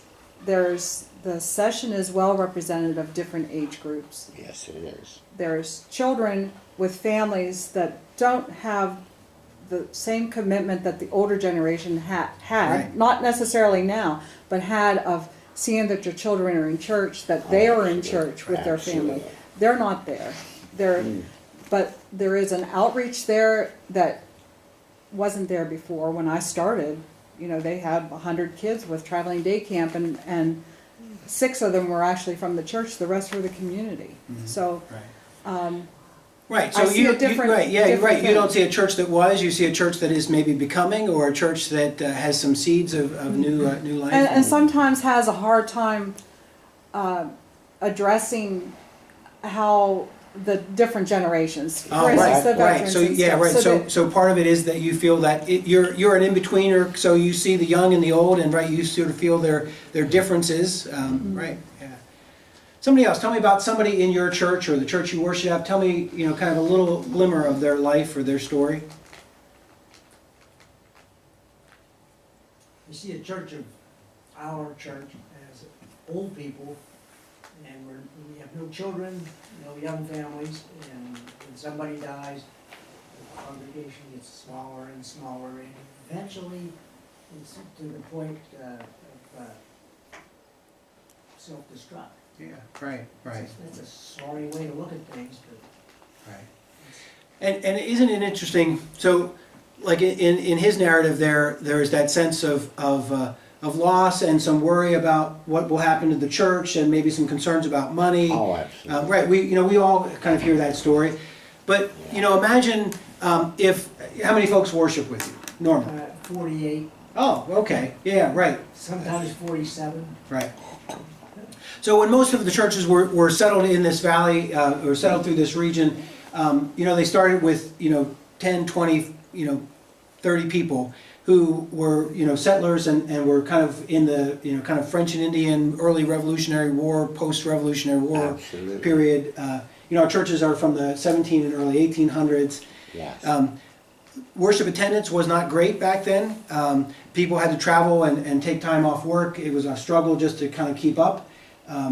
So imagine if they had gotten 40 people gathered in somebody's barn for a worship service, feeling like God had done a miraculous thing, that this one day 40 people could gather and a preacher came up from Huntington to be here that they might worship. What a powerful expression. I mean, that's like a youth conference. That's like a magnificent event. So that's a very different narrative. That's a very different sense than you're looking at those 40 and saying, oh, we're not what we were. So part of this is the story that we tell ourselves. So here's an example of the story we tell ourselves. You're sitting in a line of traffic, having merged down to one lane to deal with some summer, fall construction. Okay, so we've all been there. We're driving 283, we're driving I-95 or something. We're down to one lane. After driving slowly for 20 minutes to get to the merge point, a car comes up from the empty lane to you and wants you to let them in. Okay, so here's the story, right? You're driving along, inch by inch with this whole line of cars, just making your way up to the merge point, and somebody in a Lexus or Beamer or something comes booting up the other lane and gets to the front of the line and wants to merge in. Like, oh, I didn't realize you were all there because the lane was down to one. Now, what are the facts and what's going on? How do you feel about the situation? So you're there and you're looking at the driver and the driver's looking at you like, can I get in? Uh-huh. Yeah, right. So what are the facts? What are the facts in that story? Well, the facts are that most people are trying to be, they're trying to see the other person's point of view, and they hurry up and get in line way before the actual merge occurs, right? Okay. And so we're trying to be respectful of other people, and we immediately want to get into a line, and yet the... Well, let me back you up a little, because you've got some interpretation there. The facts are that most of you are in a line. Let's not say why they're in a line or what their motives were, but they most folks did what they thought they should do. They got in line. And then what are the rest of the facts there? Well, the rest of the facts are that the Department of Transportation has decided that, right, we gotta go to one lane. But they feel that the way to actually merge is to have a shorter merge point, and traffic actually flows better if there's a shorter merge. Every other one. And they do it every other one. Oh, okay. And you actually end up with a longer line and So you're saying everybody else did it wrong, this guy did it right? Yeah. Oh, okay. Okay, so I have a Right. question. Do you work for the Department of Transportation? No, but Okay, no, I'm just asking. No, I don't. Right, I'm just okay. throwing that out But there. that was a Excellent. story, Yeah, it right, was okay. actually a recent story Right. that I read and heard That's- on the radio. That's very true. The guy Other from countries and other places, they bring two lanes together and they alternate folks, so that, Exactly. yeah, they come together. Okay. Other folks, what's the facts as you see it? I had that happen to me. Yeah, right, yeah. North Carolina, I didn't know it was a construction, it was a big 18-wheeler that blocked the sign that said Right, construction okay. ahead. I got in the left lane thinking I'm gonna go straight, and all these cars are just turning right, and of course, I got Right. to Rama Ben, and Yeah, half there's mile, the- yeah, there's right. the He may not perish, but may have eternal life. God sent his son to the world because he loved the world and wants everyone to have life. That's a pretty big thing. I mean, that's a pretty wonderful, glorious, hopeful, powerful thing. Unfortunately, even that hopeful, powerful, glorious thing, we somehow managed to turn it into a kind of divisive, critical, judgmental thing by saying God came to love you, but if you don't accept me and my love, then you're just doomed. Like that's the whole parish thing there. Not that there is not some consequences for rejection, but we tend to take even that passage. Indeed, God did not send the Son into the world to condemn the world. Like, could Jesus not have been clearer about this? Like, look, I'm here that the world might be saved, that we might have life. Jesus talks about life abundant in the Gospel of John. In the Synoptic Gospels, Matthew, Mark, and Luke, discipleship is often pictured with the verse, "Take up your cross and follow me." That's right. And that's the way most of our older Christians, most of us traditional Presbyterians think of discipleship. Right. Suck it up, grab your cross, follow me. If it's not fun, good. That means you're doing the right thing. If those pews are uncomfortable, that's good. If it's hard work, good. That's what it means to be Christian. Take up your cross and follow me. Yeah. But in the Gospel of John, we get this message that Jesus came that we might believe and have life. That we might have life abundant. Life overflowing with love and joy and grace. The Word became flesh and lived among us, and we have seen His glory as of a Father's only Son, full of grace and truth. That Jesus came to reveal God's glory, and that His glorious presence wasn't like glowing, walking on water, but breaking bread with simple fishermen, teaching, healing, sitting on the bank of a lake, being kind to a woman caught in sin. That's the glory of the Father. And this whole enfleshment, this Word made flesh, is all about this trouble of communication. So we say to ourselves, well, we need to communicate with people outside the church. And the challenge is, well, we're not really people outside the church. Is there anybody here that did not grow up in some way connected with a church? Some church? No. Yeah, right. Is there somebody here that's not been in the church their whole life? That's not spent almost all their life? Okay, all right, one. Right. Yeah, maybe two, okay, maybe three, okay. A couple of folks have wandered out of the fold for a little while, but here you are back in lay pastor land. So, right, you saw the light and here you are. And yet, so many younger people today have grown up outside the church. They don't know kind of the stories that we think are important. They don't have this paradigm of what it means to be a disciple. It's all new. For example, one of the foster kids we had, I took him to Haiti on a mission trip with some other, kind of youth and adults from the church, and we were doing a kind of mini Bible school, so teaching these little simple Bible stories to the Haitian kids. And so we're explaining the story to our little team and talking about how we're going to act it out. And we had the story of the Good Samaritan. Like, everybody knows the story of the Good Samaritan. It's very obvious. We've known it since we were little kids. Perfect.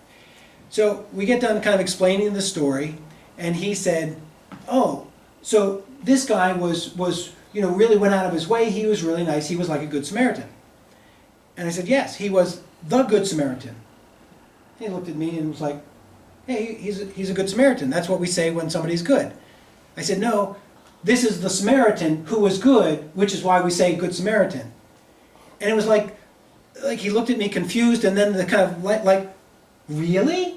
Like, that's where we get the phrase Good Samaritan? Like, no, really? That's like, it came from this story? Like, everybody says Good Samaritan. How did it come from this? Like, how would everybody know this guy?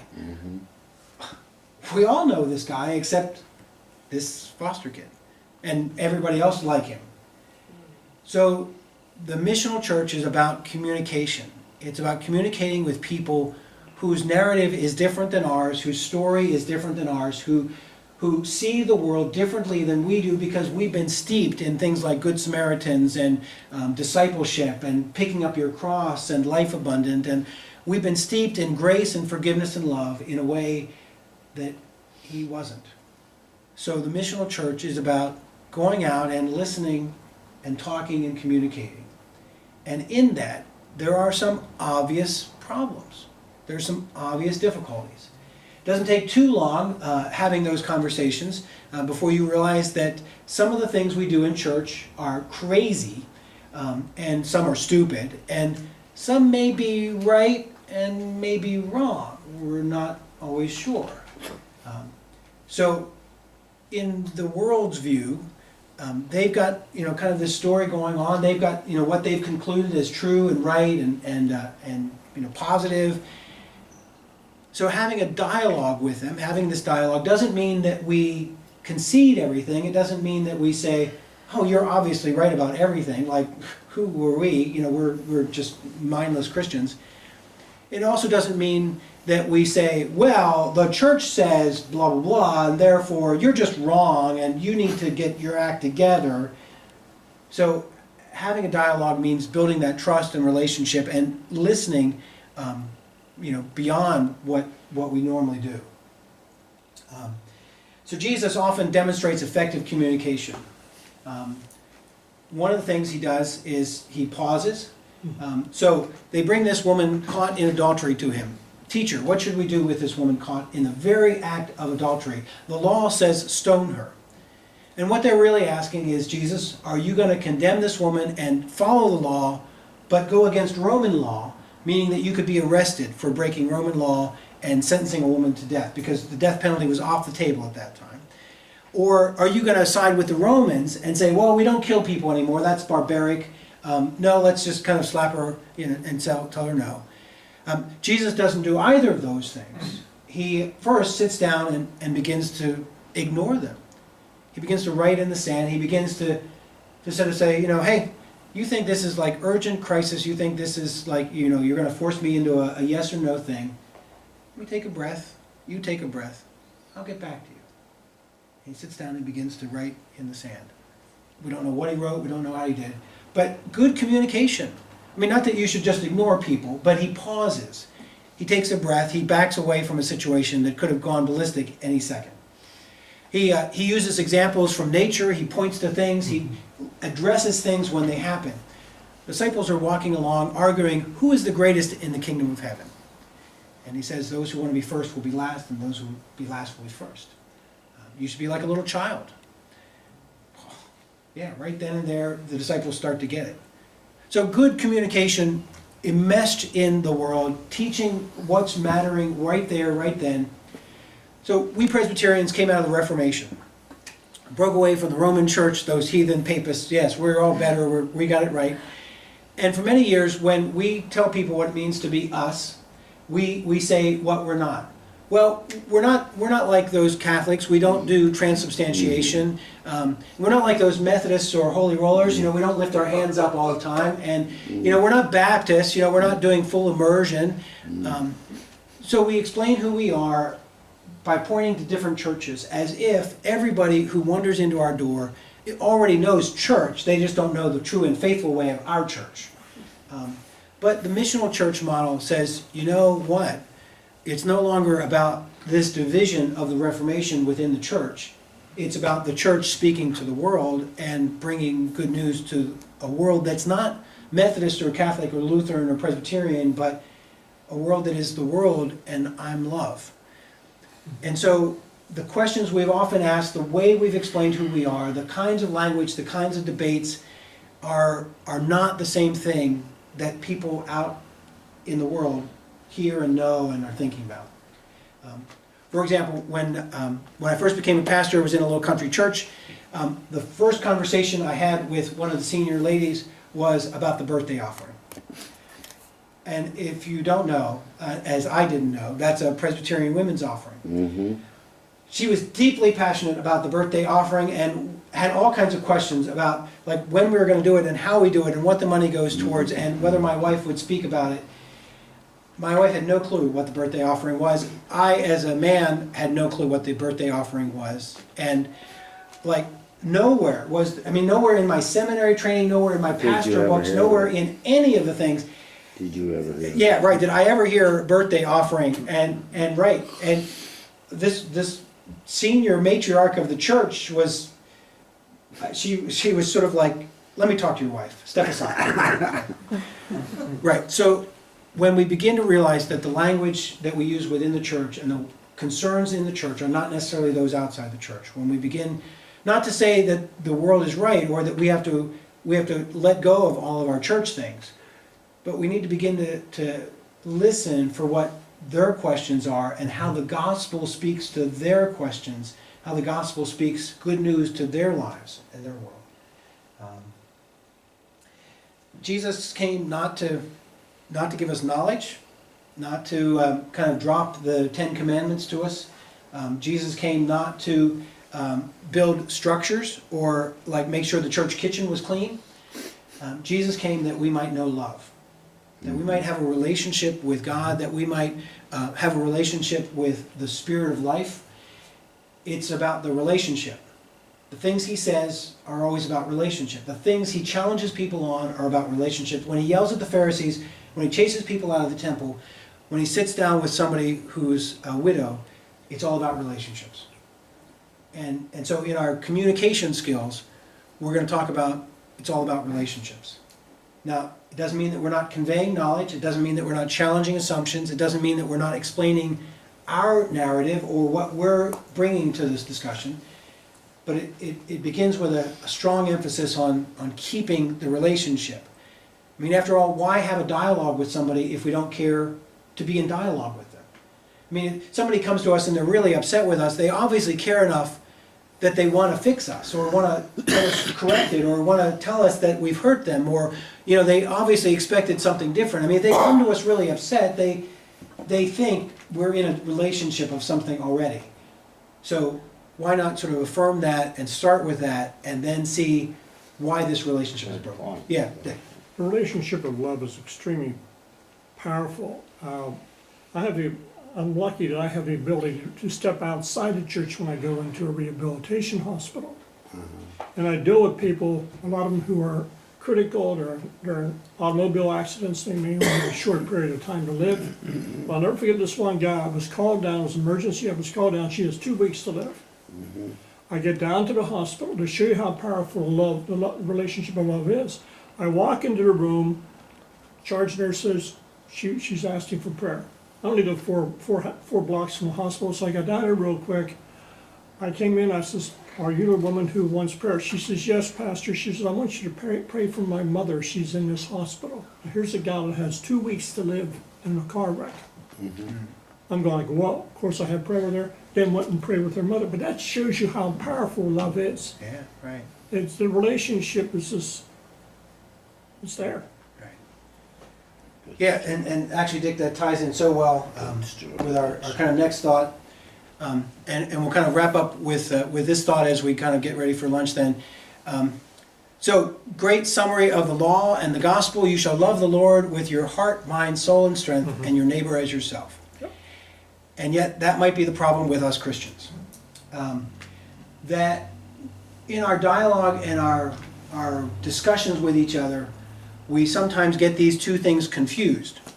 So, Pastor Jim says, you know I love you. You know I love you.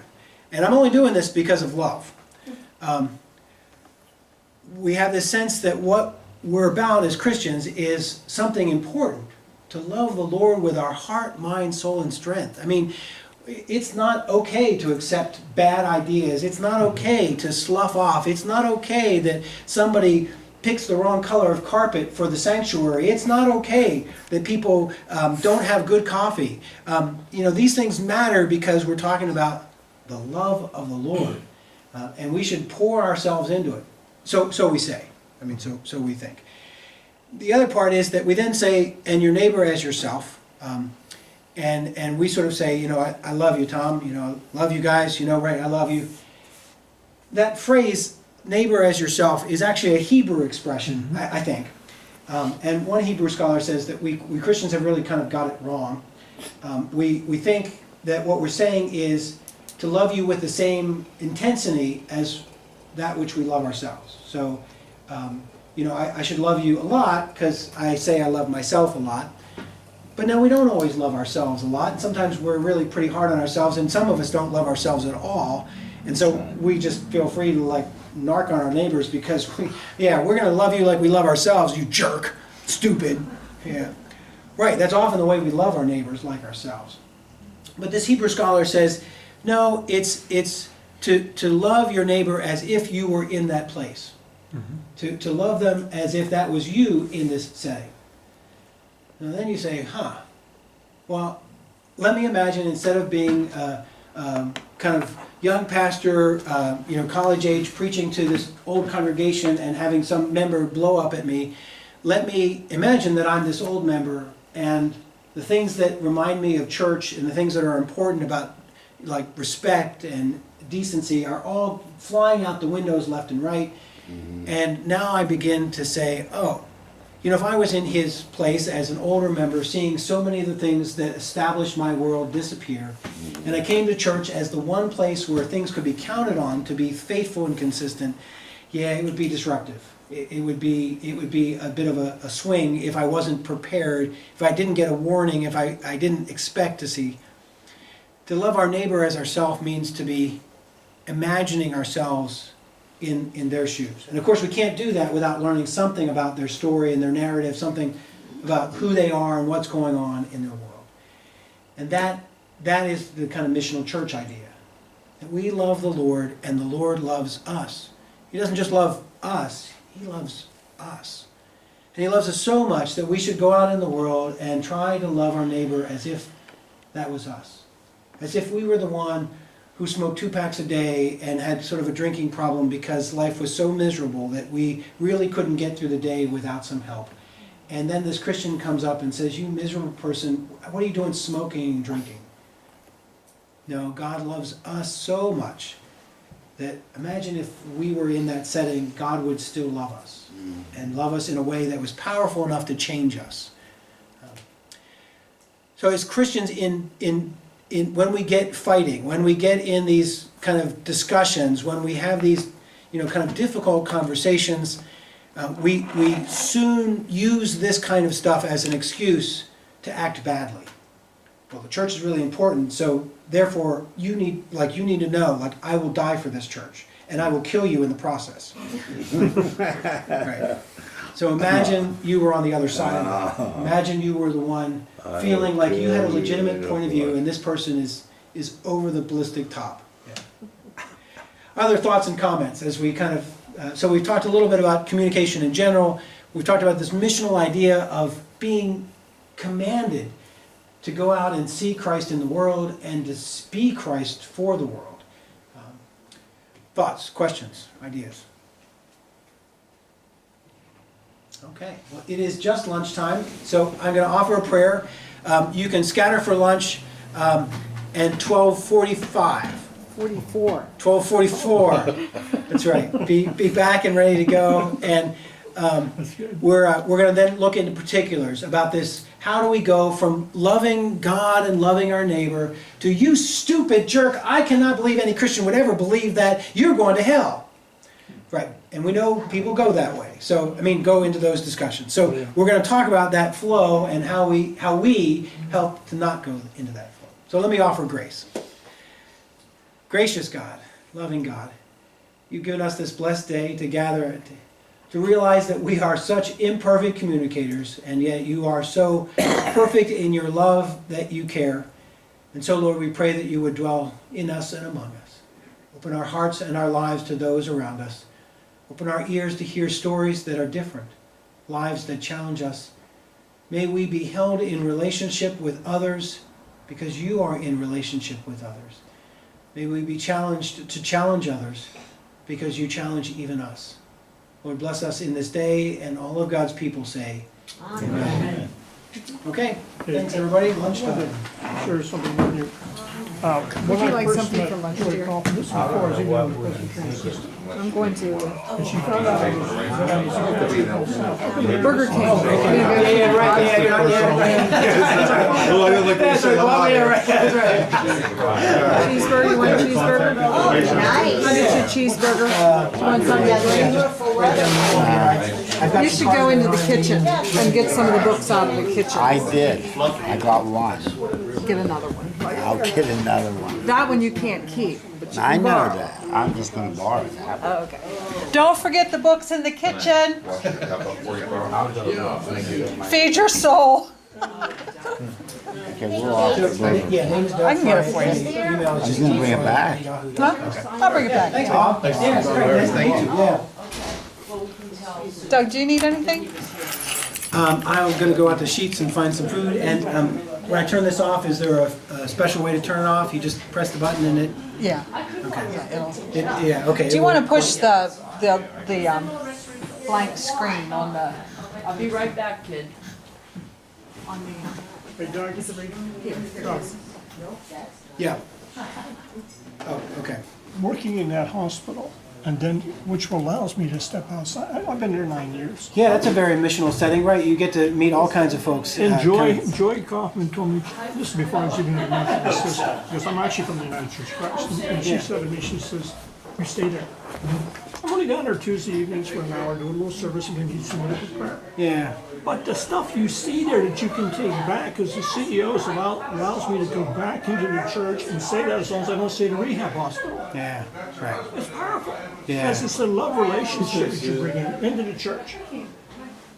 Yeah, you get to really see folks kind of as they are and vulnerable. You get swept up in their lives and things going on in a way that you don't always in a church. And so And you see the miracles. I mean, I've seen miracles done that blow your mind. Yeah. Right. I mean, I never forget one time the scripture wasn't, it was very negative. So what I did was I started a service with this gal that had this miracle in a car wreck. And she's at the back of the seat, it's a therapy room. She's in a wheelchair in the back yelling, I'm alive, I'm alive, I'm alive. Oh, wow. So I go, and I start the sermon that way. And the people are going like, and I said, I'm using it because the sermon, it's a little negative. And it makes a difference. It sets the tone. Yeah, right. And it's a love relationship. Right. Yeah, you can look at it as, you're right, you know, I'm in a hospital, things are bad, or you can say, oh, thank goodness I'm alive. Like, thank goodness, right, I'm being healed. Yeah. I right. found out you keep them positive, it works. Susan, do I need to turn the video camera off here with a button? Oh, yeah, just shut the. Just shut the cover? Yeah. You know, a grandchild that you're upset about or worried about, you love them dearly, but you know, you really feel like they're, you know, off on the wrong track or they're being disrespectful or whatever. And so this is kind of one way. Yeah, get logged in here. So we'll talk about some of these ideas. If you want to learn more, you should really look at, quote from the book, "Single biggest problem in communication is the illusion that it's taken place." George Bernard Shaw. So yes, right, the illusion that because you're in the pulpit speaking, they're in the pew listening, or because you're telling your grandchild what they need to do in order to have a better life, that they're paying any attention to you. So right, that's the illusion of communication. Sure. All right. Let me just check you. Okay, yeah. Okay, we're on track. All right. First, any questions or comments from this morning? Any brief thoughts before we kind of delve in, and we'll kind of move forward with the details of critical conversations. But any other general conversations or thoughts from this morning? Okay. All right. So, a crucial conversation, as described in the Crucial Conversations book, a discussion between two or more people where stakes are high, opinions vary, and emotions run strong. So that's a crucial conversation. This could be a conversation that you're having with a doctor in the hospital about your health care. It could be a conversation that you're having in the church about the new pastor or something that's happened. Could be a conversation you're having with your spouse about things they're doing or not doing correctly. But stakes are high, opinions vary, emotions are strong. Those things kind of go together. So when you get to a crucial conversation, when you get to one of these important discussions, what is your typical response? And typically, these are the ways people handle it. They run away. They handle it badly, meaning that they might stomp or yell, or they might fuss, and maybe they come back later and apologize. Or they handle it well, meaning they kind of catch their breath, they kind of de-escalate the tensions, and then have a deep conversation about something that's important but challenging. Maybe it resolves, maybe it just becomes one of those, yes, we'll agree to disagree. So in your life, in your patterns, what typically do you do? Depends on my mood. Oh, okay. So, right, if you're feeling strong and capable, it's a good day, right, okay, let's sit down and talk about this, let's work this out. Okay. Other days when you're already up to here, it's sort of like, you stupid jerk, I can't deal with this. Right, I'm gone. Yeah, okay. Well, others, what, true confession, what's your style of conflict? What's your style of conversation? What do you think? I would probably be categorized as runaway because I ignore the subject and try to get into some other. Yeah, right. That's very common, right. It's like, hey, I can't deal with this right now, we'll talk later, but there's not really a later part that's, right. Yeah. Go. I have, in the mode of true confession, it depends on who I'm talking to. Yeah. Because if it's my family, I have a little bit of a short temper. Yeah. Well, we have patterns, right? Yeah. Then I tend to be a little more. Yeah. Isn't that funny? But I think you're often right that we, if we're being paid to be a kind Christian, then we can be a little more tolerant of people and a little more understanding. But at home with our family, we're just the opposite. We're maybe a little shorter and a little more, hey, just get your act together and sort this out. Cry. The same kinds of things can happen in sermons. When you are thinking about a difficult topic or something that somebody says, I'd like to hear a topic on such and such. So, right, some of us pastors, we run away from those difficult topics. Even ones that are appropriate for the pulpit, we still steer clear. Right. We don't want to get there, so we're not going to have anything to do with it. Not Bible study, not sermons, just steer clear. Some pastors, like Pastor Jim, handle it badly. Right, he's having a bad day, or he's having a problem with one of his parishioners, and it becomes sermon fodder. And we've probably all met pastors who, they have an issue with one of the people in the church, and then their sermon is about, forgiveness or repentance or something, and everybody in the church is sort of like, he's talking about you. Right. So handling it badly, right, is when we act out in our sermons. We yell at I cannot believe there are people in the world who do this kind of thing. Like, yeah, handle it badly. Or handle it well, where we have we invite a kind of dialogue or a discussion, we have a crucial topic, gays in the church, or transgendered bathrooms, or global warming, or something that people have said, hey, we want to hear something about that. And you've done it in a way that helps to bridge gaps, or to respect differences, or at least hear the story or the perspective of others. So not only in our personal conversations and our personal crucial moments, but also in our sermon choice and our texts, we can do all those things as well. Okay. So when stakes are high, we are not at our best, and this is so crucial to realize. So, we all can deal well when it's a theoretical debate, or when somebody is talking to us about, somebody else's problem or how somebody else dealt with something. But when it kind of hits us, we are not our best. We can go silent and fume. We can digress into name calling. We can have difficult but open conversations at our best. But to do that, we have to realize that there's a physical and emotional thing going on. Our blood flow to our brain is decreasing, even as the volume of our conversation is increasing. And the adrenaline is starting to pump through our bodies, even as the other person is kind of, sort of tightening their muscles. All of that is a primitive response to danger. When somebody comes up and is yelling at us or angry with us, somebody is giving us that cold treatment, we have a visceral response, and we say, my brain's not working, I can't, this is bad, this is not good, I'm in danger. Is that the fight or flight? Yeah, right, that's often the fight or flight. Right, do you stand there and yell? Do you run away? But yeah, right, something's happening here, I'm in peril. And what also happens in these crucial conversations is that we are unprepared. Hardly ever does somebody call us up and say, Pastor, I'd like to make an appointment for tomorrow to come in and yell at you. I'll let you know now, I am going to scream at you because you're an idiot, but we'll hold it off till tomorrow. No, that doesn't happen. What happens is, right there in the handshaking line, or right there in the church office, or right there before you head out to lunch, somebody comes in and boom, you're in a crucial conversation. You're at the session meeting, and suddenly, you didn't even see it happen, suddenly the conversation is taking a turn for the worse, and people are getting upset, things are happening, you're unprepared.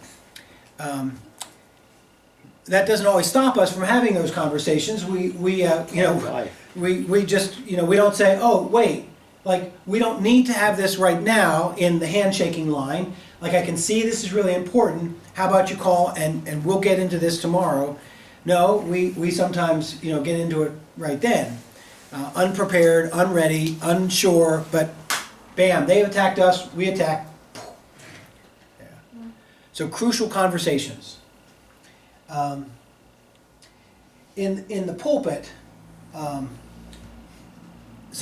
because preaching is a kind of one-way conversation, sometimes those who are kind of spontaneous or kind of ad lib, we find our conversations, our monologues kind of going off on their own, and before the congregation realizes, we've gotten really worked up about something. They may not be prepared, they may not be ready for a full-on Pastor Jim kind of sermon, but somehow we've gone that way.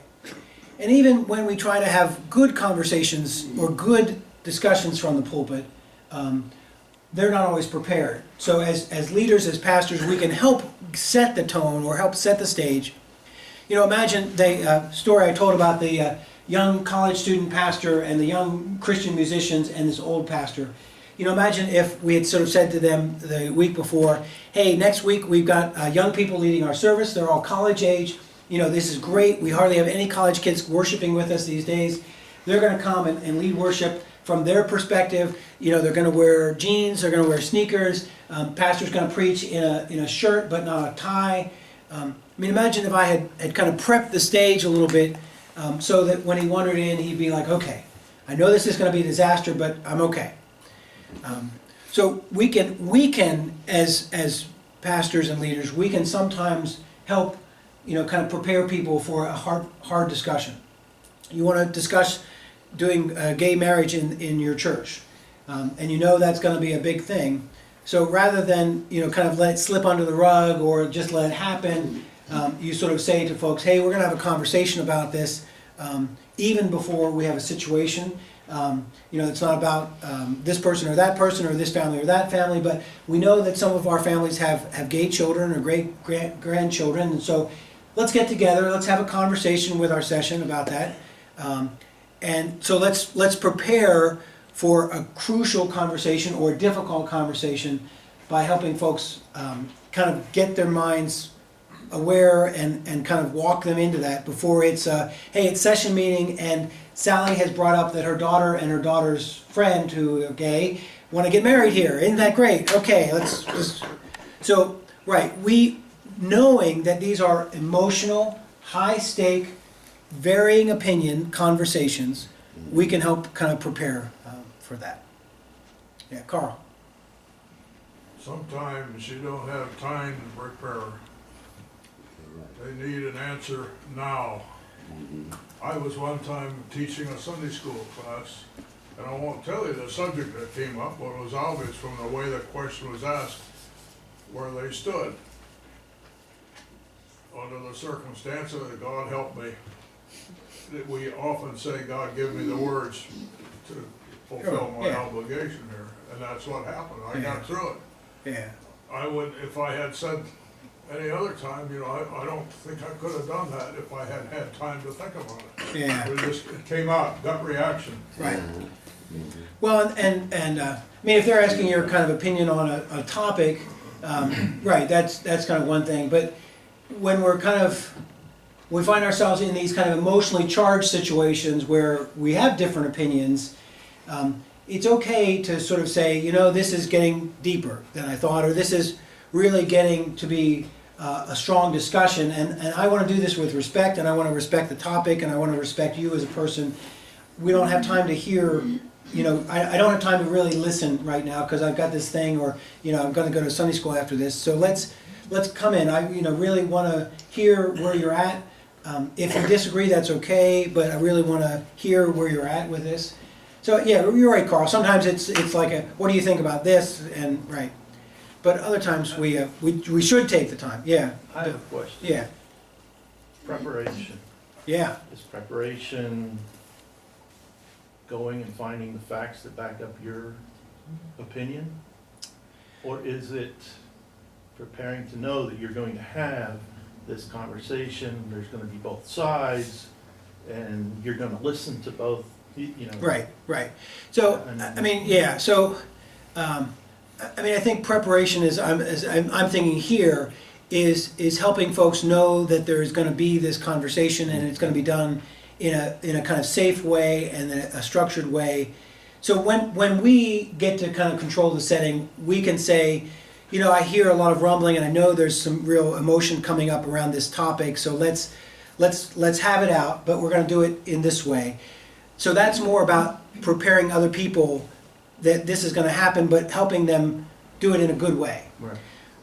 You're right. You know, right. Sometimes when we say we're going to talk about this topic, everybody runs to their Bible thesaurus or something and gets, you know, like, you know, here's the 10 favorite passages or whatever. And there's a place. I mean, we do need to have facts in our discussions, but what I'm saying is, in order to have an emotionally charged engagement with somebody we care about, there's some preparation we can do if we can, right? Yeah, but okay. So these are dangerous things. So some topics should just never be even attempted in the pulpit.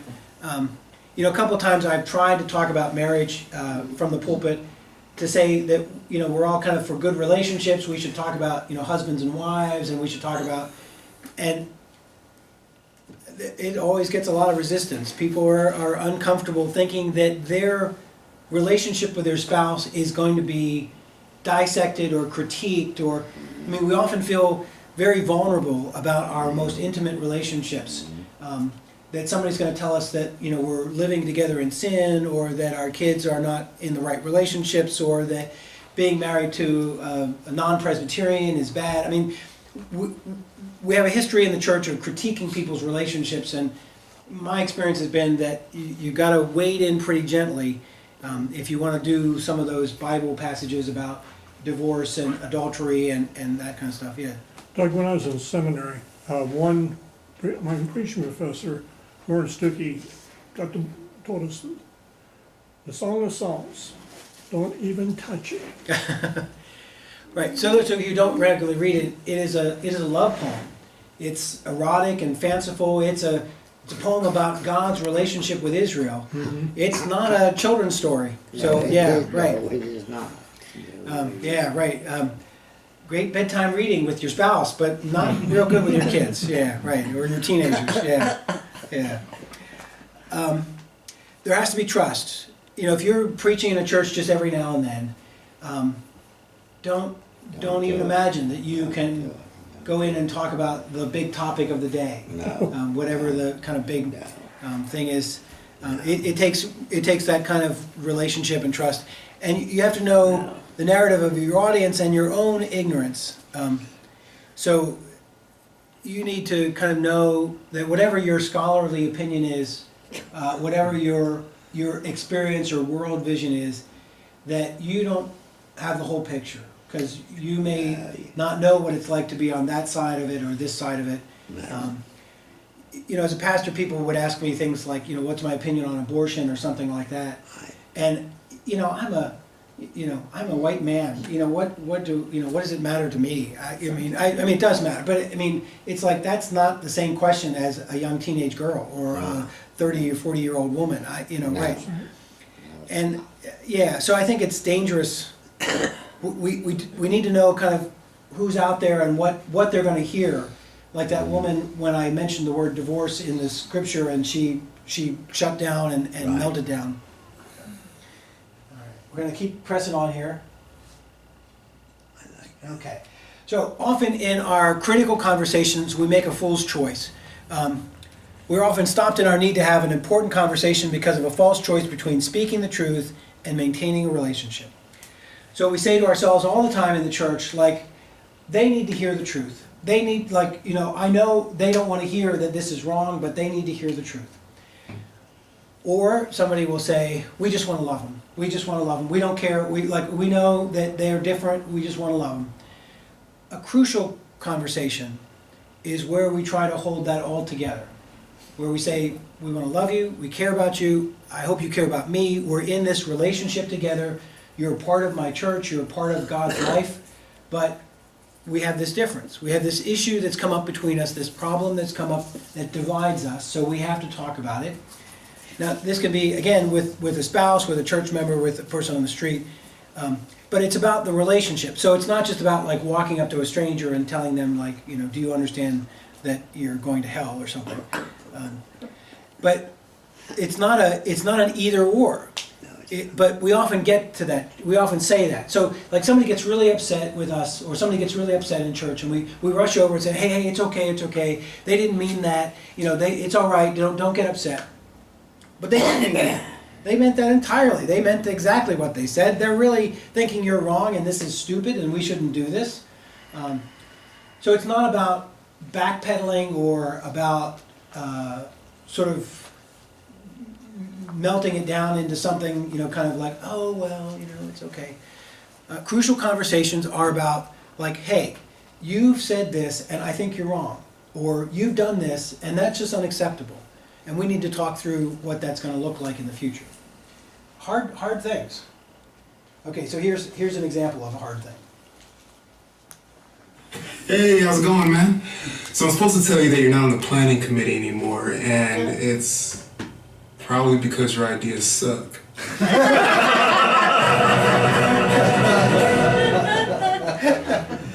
Your ideas are not what we would call good, useful, having any value at all. I think they're great, but everybody else thinks they're terrible.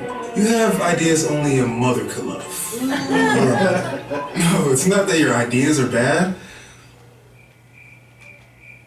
Can I text it? Yeah, I'll text it to you. But just be sure not to read this until, like, after work. Or as soon as you get home, after some good news. I'm sorry no one thinks you're fun. You know, I think it's really admirable that you would continue to say such bad ideas out loud in the face of so much justifiable opposition. It's inspiring.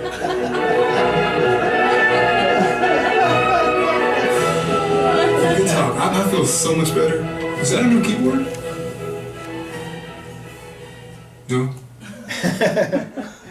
All right.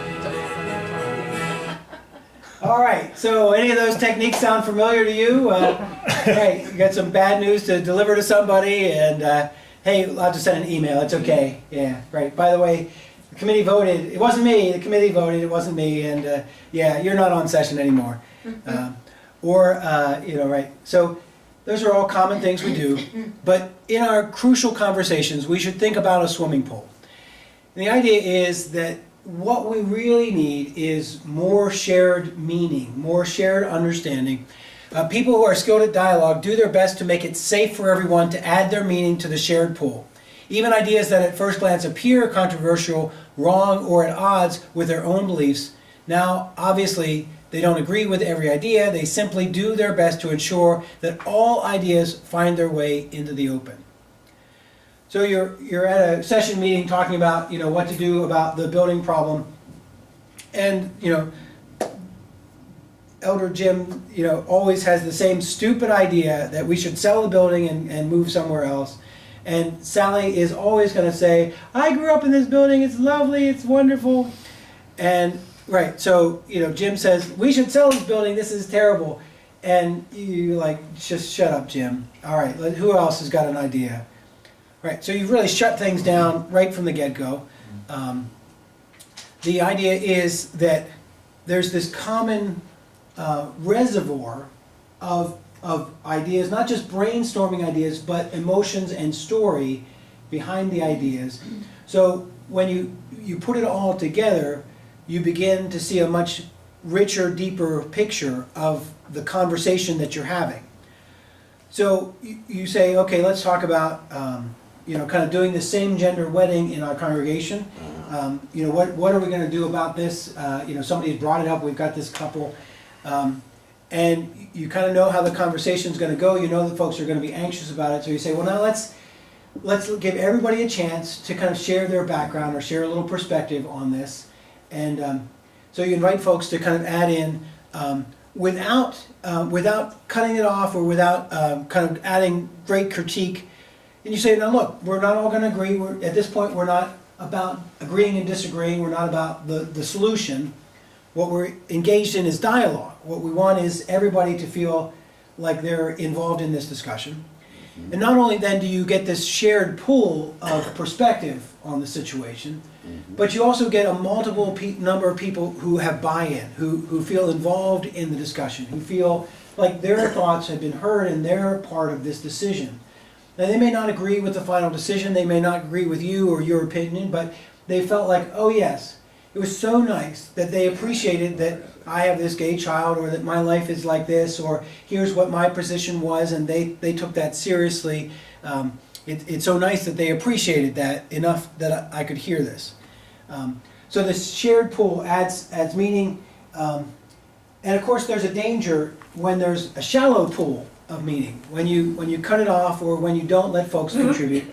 So what happens at the session meeting when everybody's kind of holding their tongue while the pastor's talking about something, and every pastor says, are we all in agreement? And everybody's, yeah, okay. What happens next? People's feelings were hurt. They go away thinking that the pastor got away with his own desire as opposed to listening. Where does that session meeting convene to? The house. The parking lot or the house, right, the coffee table, yeah, right. Right, they wouldn't speak up at the session meeting, right. Pastor's got a terrible idea, he doesn't really understand this congregation, but they all go out in the parking lot and they say that. He has no idea. If he tries to do that here, this will just be a disaster. The pastor's meanwhile thinking, pledge cards, what we really need are pledge cards. That'll be the best idea ever. Pledge cards are great. And everybody said, sure, Pastor, you want to do pledge cards? You want to do pledge cards? Sure, Pastor, you can do all the pledge cards you want to do. And then they walked out in the parking lot and said, what a crappy idea. Right, shallow pool. Shallow in that not everybody put their 2 cents in. Not everybody got to share their ideas. What's another example of a shallow pool? Or a church example of times when people didn't get all the information out. I think of a shallow pool also being where every single person in the room has the same opinion and no one is sticking up for the other Right. side. Yeah. Because, you know, you have to look at both sides. Right. In a conversation. Yeah, right, especially in our world where our churches can kind of be a little consistent, right? I mean, we don't have a lot of diversity in our churches, right? So you sort of say, well, why would a reasonable person come up with something other than what we've just thought of? And that's sort of what we're asking. I mean, we're sort of saying, why would a reasonable person do anything but what we think is right? Obviously, some people do, and so let's ask them why they think that, what's going on, what makes that make sense to them. One way we pastors keep the pool kind of shallow is we do the old authority card, right? So you don't really understand Paul and his theology because it's really complex. But if you did, you'd understand that it really was important for him not to have women speak in church, and that women should really take that seriously today. I know it's not very popular for me to say that, but if you really understood what Paul's life was like, you would know that he was really on the right track there. Yeah, so I've established myself as the expert. You can't possibly hope to debate because I really haven't given you anything to debate other than just that I know more than you do. Right, so I've said the pool is going to be only as deep as I want it to be. Any other examples of how we, And it goes back to what you were saying about maybe not understanding what the rest of the congregation, as a session member, as a representative, you need to bring up all the ideas of the congregation, whether you are going to agree with them or not. So you need to be aware of what your congregation thinks. So same idea with pledge cards. You need to come forward and say, people have been in churches that have done pledge cards and they hate it. So I think we should, I think pledge cards are great. Right, we should ask somebody, yeah. But I know that they're going to say this, and so perhaps we should think about that, or whatever the topic is. Right.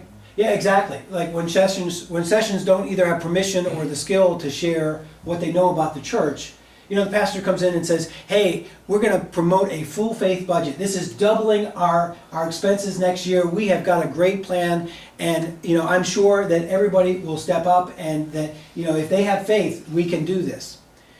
Meanwhile, a couple of the session members know that the congregation is feeling very anxious. The local businesses have closed, and they're all on retirement income, and the whole healthcare thing has got folks worried. It's not saying that we should do the budget or not do the budget, but somebody ought to share with that pastor, like, Pastor, you're getting a salary, but the rest of the church is on fixed income, or that, hey, we're feeling like we're this close to closing. So it's not about decisions, it's not about shutting down a choice, it's about adding to the pool of meaning. It's about letting folks give their perspective.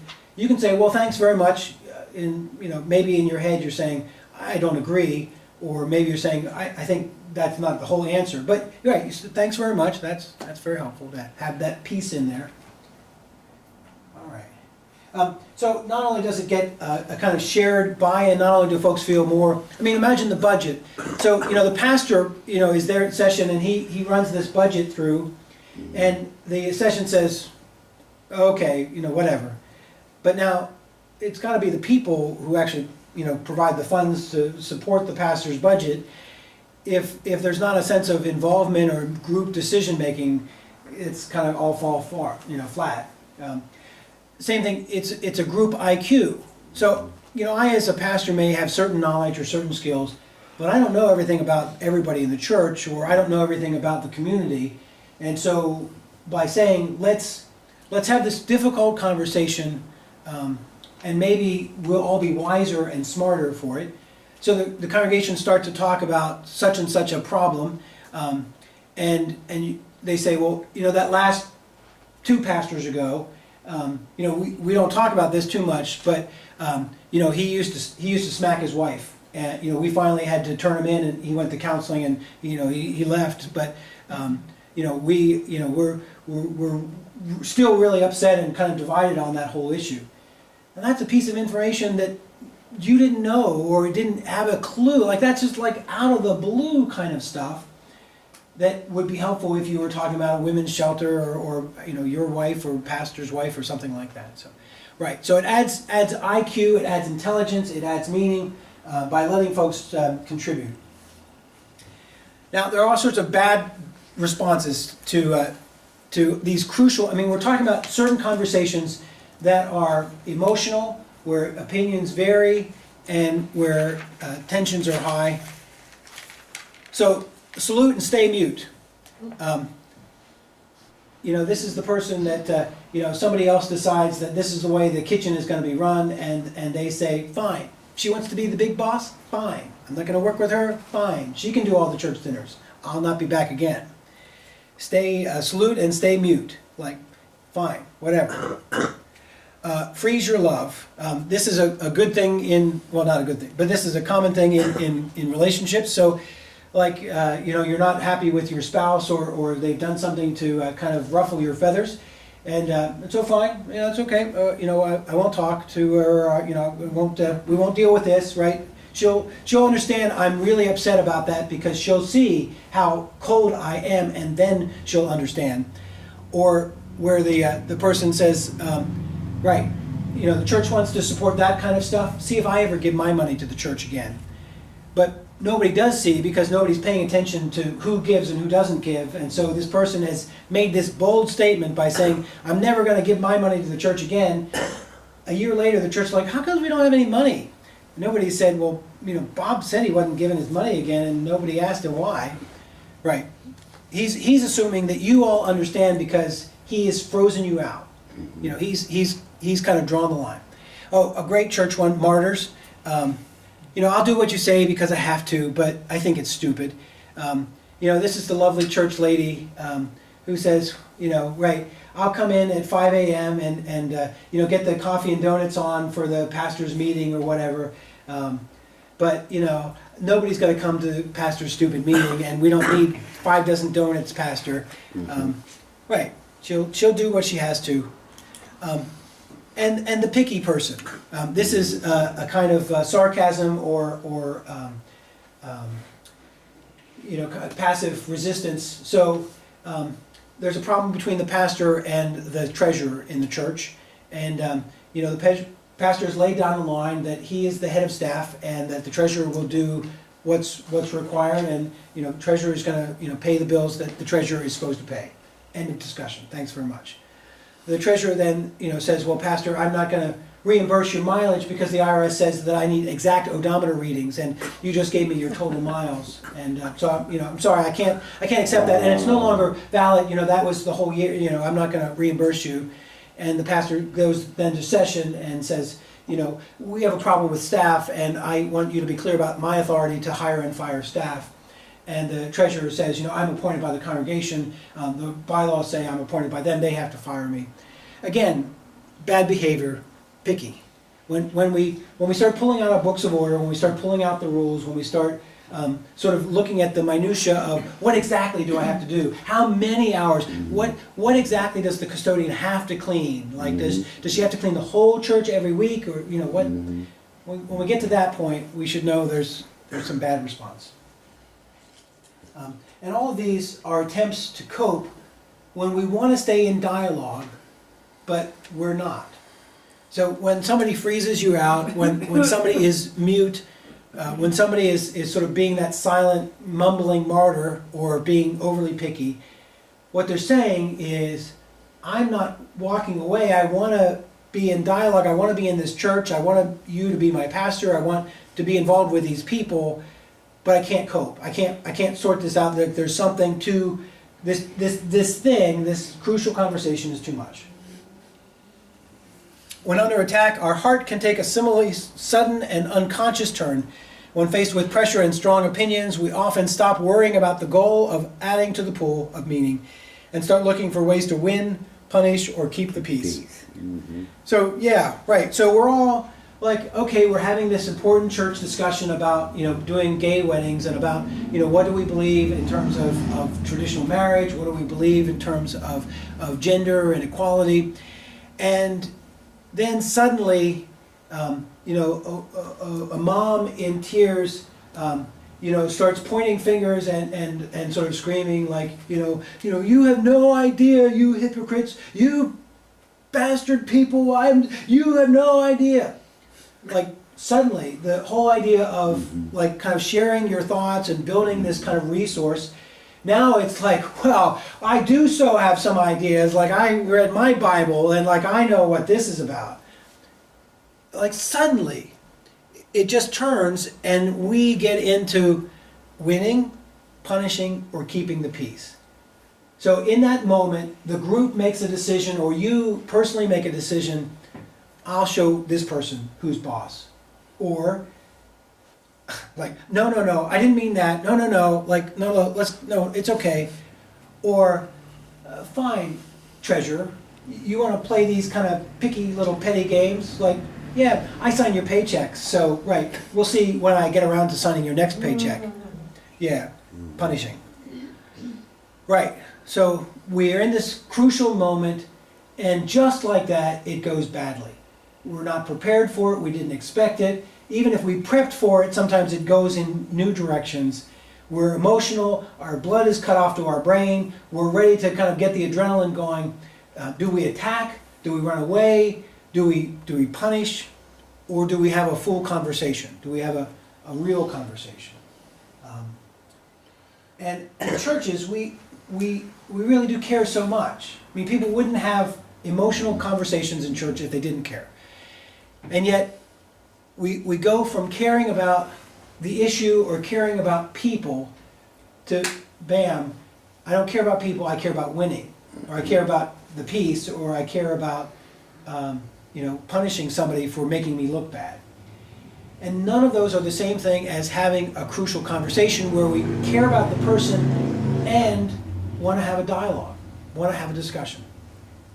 I mean, if we say we want to keep the peace, what we're really saying is what I care most about is not whether we can ever get along, it's about stopping this emotional discussion. Like, this is too uncomfortable, I don't want to have it, just like this is it. That's not dialogue, that's not really what matters. But if we care about the person and we care about the discussion, then we have to do more than these things. Comments, can you all imagine like situations in which you've seen this or felt this, situations in which you've kind of gone, if it hasn't happened in the church, surely it's happened with your spouse or in your family setting. Surely you've had times when you're talking to a spouse and it's gone from, like this gentle conversation to like, life or death, like, yeah. All right. All right, so some things to think about in this approach. You start with yourself. What and why do you have something to say? And what do you want to get? So before you start to say like, the problem is they are wrong, or they have the wrong idea, or they're acting like a jerk, you start with yourself. Like, I want to maintain this relationship. I want to maintain this dialogue. It's important for me that they stay in the church and that I stay as their pastor. You start with your heart. What we really care about is that we both love Jesus, and we both love each other, and that's what matters most, even as we have this uncomfortable discussion. Even when things start to go bad, we focus on good motives.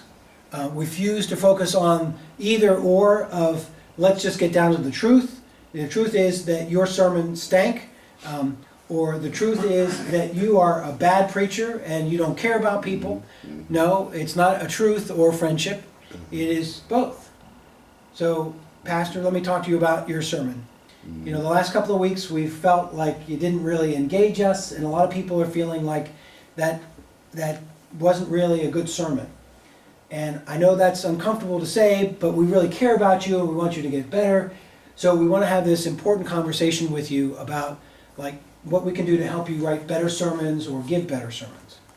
Like, that's a conversation that we should have if we need to have it. That's not an easy conversation, but there it is. So what do I want for myself? What do I want for others? What do I really want for the relationship? And I'm going to keep kind of plodding away here because we're getting sleepy, and I have we're going to keep it rolling. So when people don't feel safe, they either goes to silence, and then they kind of just stop adding to anything to this, or violence. They try to, they jump in on the, you're busy giving this kind of gentle explanation about like, we're thinking about redoing the church basement, and here's some ideas, and somebody jumps in and like attacks, like, you know, Pastor, sit down and shut up, you don't know what you're meaning, like, I'll tell you what's going on here, it's him, right? So they go and they attack. So when people don't feel safe, they do those things. So when somebody does those things, what you need to say to yourself is, they don't feel safe. Something's happened here that's made them so uncomfortable that they're acting badly. Something's happened in this discussion. Now maybe you see it and maybe you don't see it, but something's happened that they're on the attack or they're... So the important thing is not to pay attention so much to their words as to their emotions. Like suddenly somebody jumps in with full emotions and you could follow up and say, but that part's not true. Like that one word you said, that one thing, like that's not true and we know it. Or you can say, gosh, Gene, I can see you're really upset by that. I can see that's really an emotional thing for you. Now, you know, we want everybody to participate and feel like this is okay.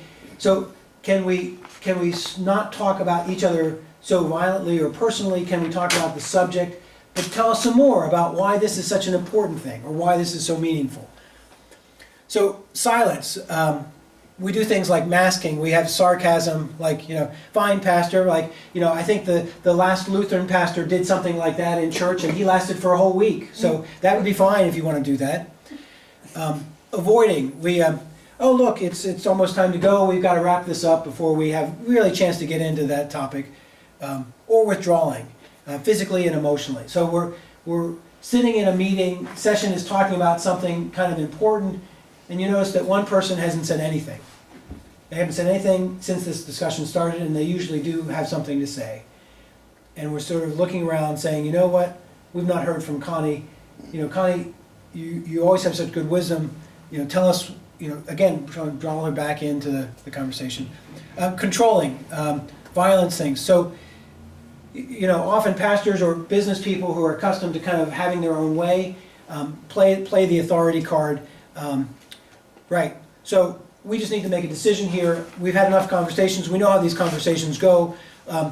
I call for a vote. All in favor? Aye. Good. We're done. Controlling. Labeling. You're just stupid. I'm sorry, you're just stupid. I don't know why you think that. Yeah. Right.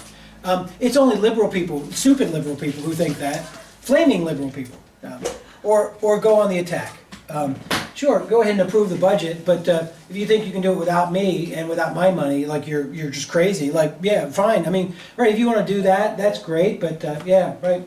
I'm sure the church will close next week. So, yeah, right. Those are bad responses. To be clear, those are things that we often shift very quickly into those kind of bad behaviors. Don't go to the answer machine. And here's some examples.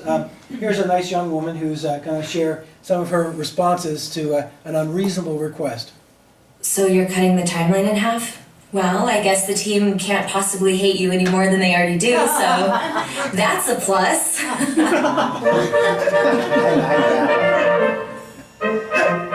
Obviously you don't care about my team. Obviously you don't care about quality. I hate quality. I think it's stupid. Only a moron could hit this in this time frame.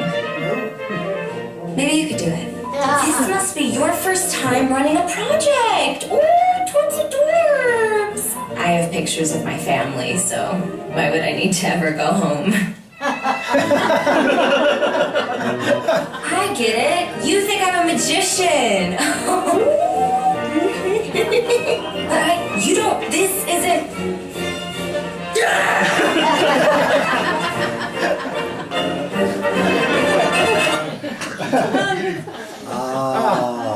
So she didn't say, gosh, that's unrealistic, or, you know, let me explain why that's unrealistic, or let's talk through that some more because that makes me very uncomfortable. Right, she did all those bad things, you know, sarcasm and masking and attacking, all of those things. Conversations often go badly because we assume an intent, not because of the content. We assume that this person is only here to mess with us or to, you know, give us an unreasonable deadline that obviously they don't care about us, obviously they don't care about me, obviously they don't care that I ever go home. No, it's not obvious, and none of that is necessarily true until we talk it through. So with mutual respect, we look for affirming and clarity, we look for purpose, we acknowledge our sinfulness. It is really okay to say to yourself, you know, I don't always get things right. And, you know, maybe I've misunderstood you. And help me think about this. And it's okay to say, like, you know, we all make mistakes, and if this is something that you're gonna, you know, regret or, you know, right, let's realize that we both make mistakes, right? We're sinful. From what you don't want and what you do want. And you can say to folks, you know, really, what matters most is to stay in a relationship with you, to stay in conversation with you. I don't want to break that. I don't want to hurt your feelings, but I do have some things to say. We've been challenged to listen to your sermons, and we need to think of some ways to help us listen better or help you speak in ways we can hear. So again, what we don't want and what we do want. You don't need to backpedal or apologize unless you've acted badly. Right, so you come in and say, Session, you know, last month I really blew my top. It was a long day, and you said that, and I didn't hear it well, and I acted badly. But I really do think you need to hear my perspective on this. Let me try to lay it out a little more carefully for you. So if you've done badly, then apologize. But if you've not, you know, if you sort of feel like this is my opinion, this is what I really think we ought to do or what's right, then say that clearly, not in a dangerous or difficult way, but, you know, I'm having trouble because I really think this is what we should do. I really think this is what's best. Some mutual purpose statements. So you've preached at a church a couple of times, and the last couple of times you've not gotten a check. Yeah, they usually have a check there for you, and they've not had a check. And you notice some friction with the church treasurer, and you're going to have a conversation with the treasurer about, you know, why they can't get you a check, because, you know, it's supposed to be $100 a week, and, you know, you kind of use that for your gas money and you know, some lunch or whatever, and you know, you like preaching there and doing your thing. So what could be some of the narrative, some of the story going on in that treasurer's life? What could be some of the reasons you don't have a check? What, just brainstorm with me. What might be some of the reasons she... Family illness. What's that? Family illness. Yeah, right. She's been too busy. Mom's in the hospital, right. She's just not writing checks, right. She'll get yours when you get yours. She just forgot. Oh, okay. Week after week, really? I mean, every week. No, but you're right. Yeah, right. That's right. Maybe, yeah, right. We certainly have had treasurers that have kind of wandered into Alzheimer's or dementia. So, yeah, right. Maybe, yeah. Hey, right. Not our treasurer. No. Yeah. So, just a quick question. Have you had issues with treasurers in your life? I mean, this seems to be an ongoing It's an ongoing theme, yeah, right. Yeah, no, actually, I work well with treasurers. Treasurers and librarians have a lifelong bond with me. Yeah, right, I do well with them. But, yeah, right, sorry, disclaimer, like anybody who's in the financial world or treasurers, like, I was trying to think of ways that you as some of our lay pastors only interact with churches in a very kind of narrow way. So, right, trying to. I was just gonna say, maybe they never got the information, or maybe they didn't understand the voucher filling out procedure, or so maybe all of the information was not provided, and it was only like the first or second time he was on the pulpit, or... So you meet with this treasurer and you say, you know, hey, maybe you don't have my address, you know, I don't have a check. And the nice old treasurer lady says, hey!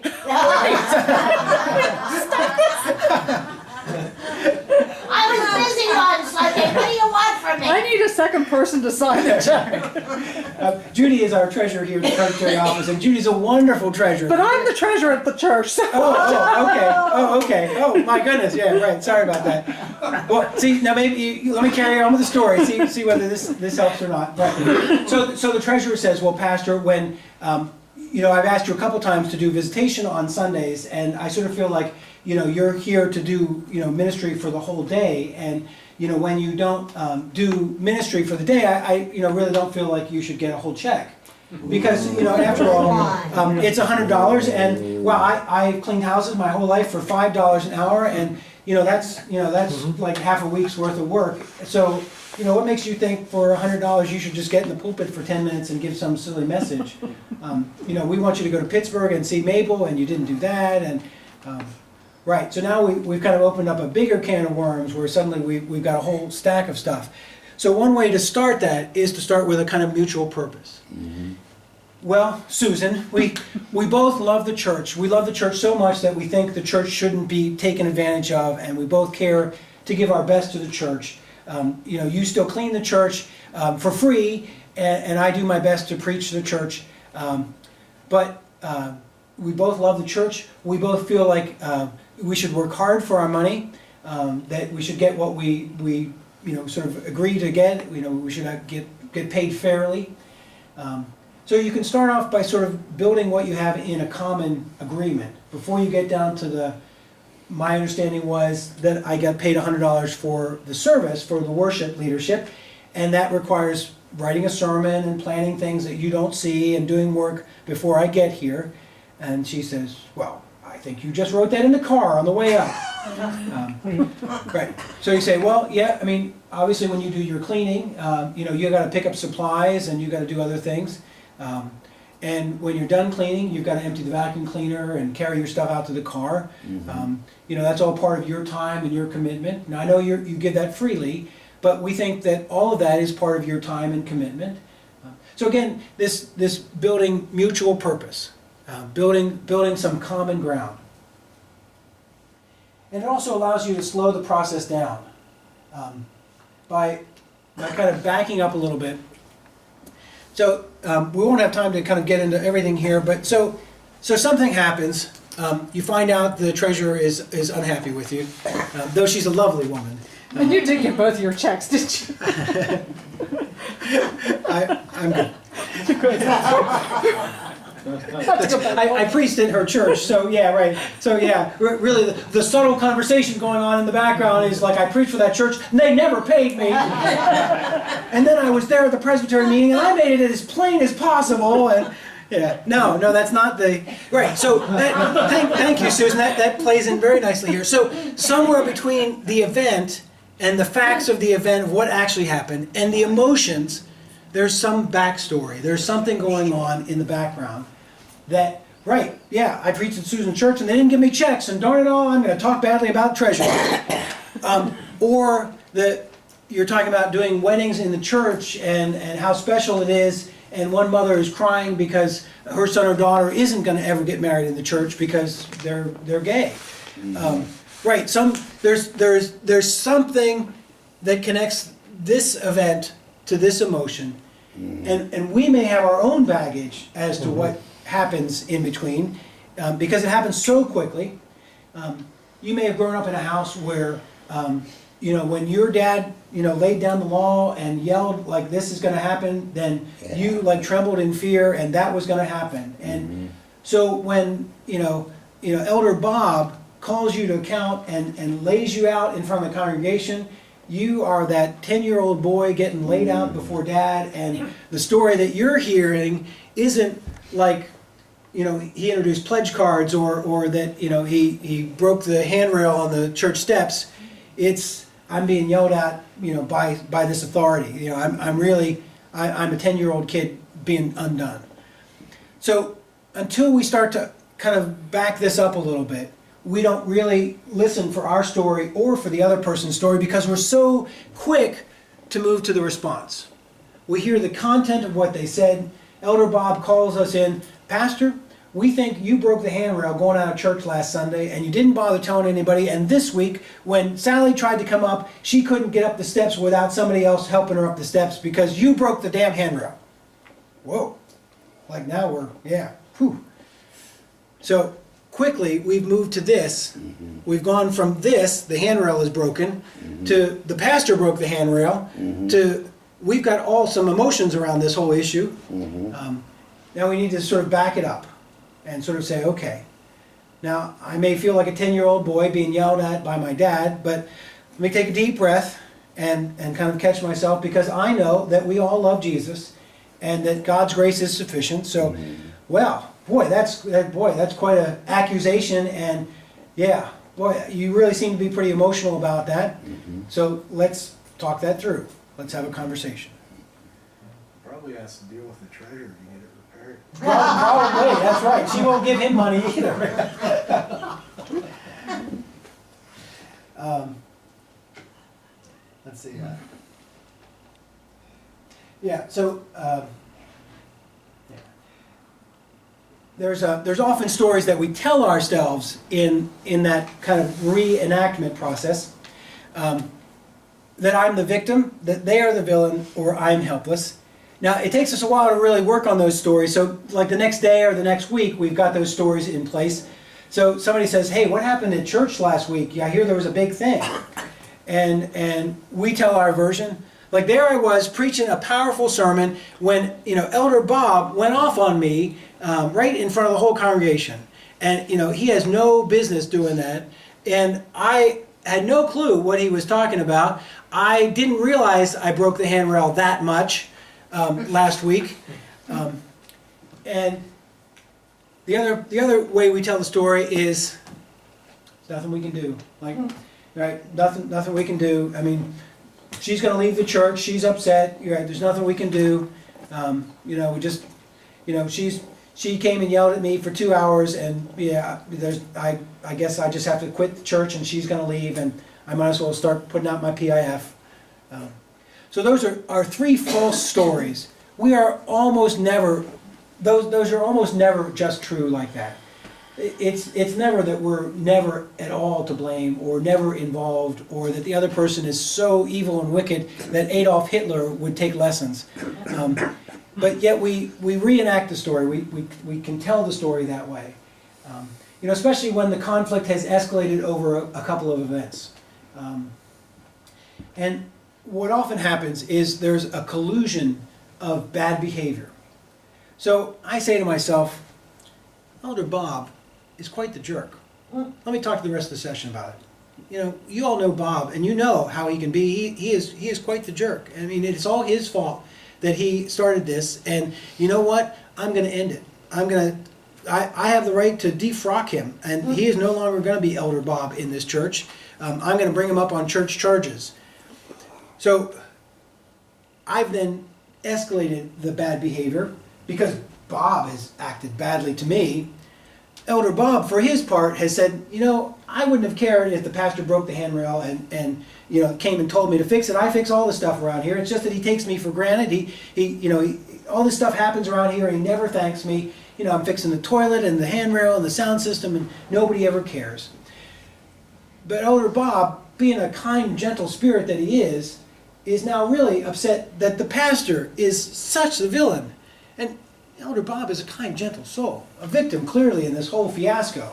He was pushed into having this blow up at church because nobody would stand up and say what needed said. So there's this collusion of bad behavior where we say to our heart, well, Dick deserves what he gets. He's going to act like that, I'm going to act like that. Meanwhile, Dick is saying, well, he's going to act like that, I'm going to act like that. And we give this sort of self-justification. Same thing, in our families. We do it with our spouse, we do it with our kids. We have this kind of back and forth dynamic that goes on when things are going badly. And we sort of say, wait, if they're going to disrespect me and stay out late, then, I'm going to ground them for the rest of their life. Right, they're grounded, that's it, done. Meanwhile, the kid is saying, if mom's not going to respect me or dad's not going to respect me and treat me like an adult, I'm just going to continue to do what I want and ignore their silly rules. Again, it's that kind of reciprocal collusion of bad behavior. Rather than saying, let's have a good conversation, let's really get at the heart of what's going on here. We tell ourselves these stories that keep us from really getting to the story, really getting to things. So here's an acronym that can help us when we're trying to unpack something with people. STATE. We can share the facts. We can tell our story. We can ask for others to explain how they got to their point of view or how they're thinking about the situation. Tell me, why would you think it's okay for 15-year-old to stay out till 1 a.m.? You know, why do you think that? I mean, not in a condescending, like, why in the world would you think it's okay for a 15-year-old to stay out that late? In that process, we can do some good things like mirroring and paraphrasing and asking some questions. We can prime the pump. So being the spiritually deep people we are, we can say things like, Elder Bob, you know, I know that people here respect you and take you seriously, so you obviously were so upset with me. Help me to understand why somebody who is a gentle spirit like you could get so upset. Help me to see why that became such an important thing for you. And then we can talk tentatively, not wimpy or with apology, but humility. So what I hear you saying is this, and what I feel is going on in my side is this, and how might a reasonable, rational person interpret these facts? You know, could we sort of see this event? You know, yes, you came in late. You know, here it's reasonable to think of it like this or like that. The heart of it is, how do we speak the unspeakable and still maintain respect? How do we say, you know, something's really, we've got to talk about this. And again, these are not just like hot topic discussions. These can be like, you know, crucial conversations about people's performance. You know, somebody's volunteered to teach the Sunday school for 40 years. And you're thinking, you know, it's time for them to stop.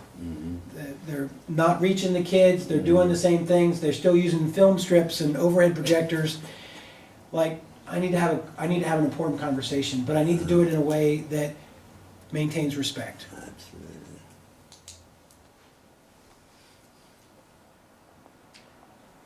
So sometimes, rather than do these things, we go off to the parking lot and have those conversations. We'll talk about it with our spouse, we'll complain about it with other church members. We'll say all kinds of things. We'll go to a Presbyterian group and say, you know, that Sunday school teacher, I cannot wait till she drops over dead because she's just killing our Sunday school program. Now, what a terrible thing. Why not just go to that person and speak with love? So a lot of arguments are about 5 to 10% of the information. So whether we're talking about global warming or, you know, gay marriage, or about like who broke the handrail at the church, it's often about small pieces. But what happens is we quickly jettison those like 95% agreement because our behavior has gotten us off on that 5 to 10%, and it's become a competition, a win or lose or something. So, you know, somebody confronts you and, you know, they've given this long speech and you're listening to the content and you say, well, that part's not true. Like, you know, I never was out on the porch Sunday afternoon and I couldn't have broken the handrail because I wasn't there Sunday afternoon, and you are just full of crap. Now, that's bad behavior, right? But rather than approach the conversation, hear what their perspective is, respond to it in a healthy way, we've kind of gone off the deep end about like some little piece of what they said. Not that the handrail is broken, not that they're upset, not that they feel like nobody appreciates all the things they fix, not that somebody couldn't get up the steps on Sunday morning because the handrail was broken, but whether or not you were seen on the porch Sunday afternoon. Right. In that process, we can think of our ABCs: agree, build, and compare. So again, have that common purpose, work on what we agree on. Here's 95%. We agree that you know, Aunt Elsie should have been able to come up the steps, and thank goodness she didn't hurt herself. We agree the handrail is broken. We agree that Elder Bob does all kinds of things for the church. And care for another is always okay, and it pulls us out of ourselves.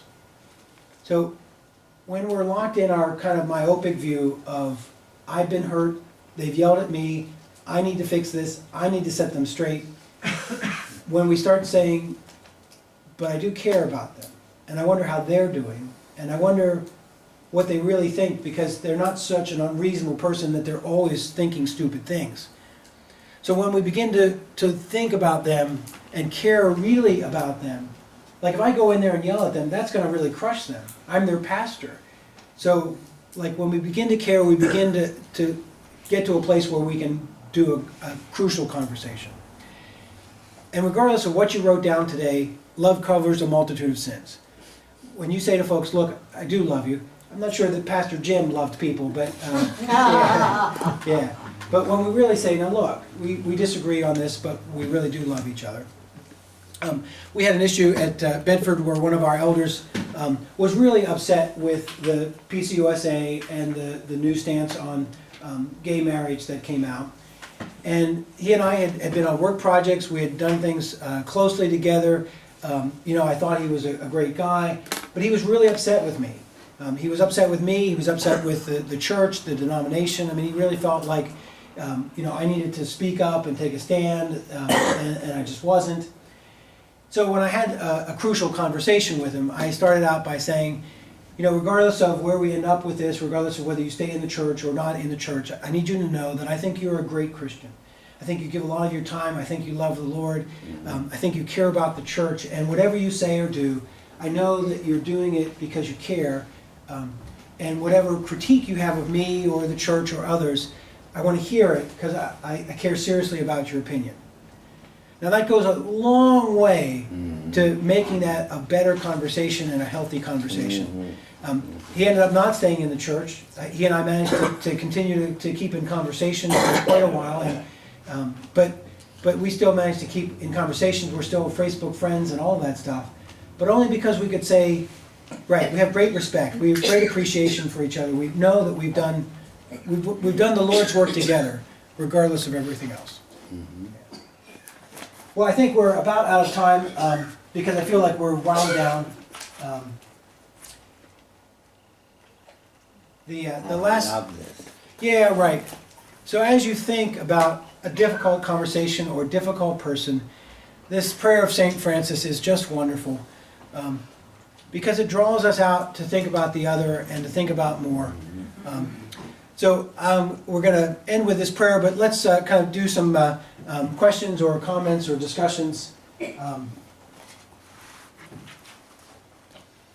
So dialogue is not agreement or decision making. Having a crucial conversation, having a dialogue, being able to articulate both positions in the pulpit or in a Sunday school class, saying, well, some people think this and here's why, and some people think this and here's why. Having that kind of openness is not the same thing as here's the decision, or here's we're in agreement on this. You may explain something to somebody and they say, hey, I appreciate that, but I'm here and you're here. Okay, I still love you, we're still part of the church, we still care about each other. So dialogue is not the same thing as making the decision. Oftentimes as pastor people, there's a lot of decision making that goes on with us. We can say, hey, I'm going to preach this, I'm going to do this, I'm going to teach this, but we can still have a dialogue about really what do people hear, what do they think. All right. Other comments, questions, discussion?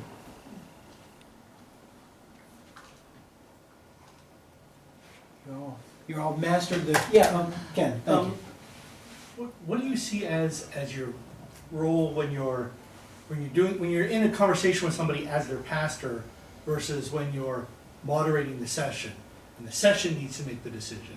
Yeah. They need to have a difficult conversation. What role do you play in that? Because you're not you shouldn't really be part of the decision-making process, but you have to enable and moderate the good discussion versus when you're having a conflict with Bob who goes mad at you. Right, yeah. That's very good. So in our system, as moderator of the session, you're to encourage and foster the decisions of the body. You can inform them. Often in smaller churches, they still want to say, well, Pastor, what do you think we should do? You kind of hate that they defer to you, but you really don't want to kind of build them up in their sense of, these are their decisions to make.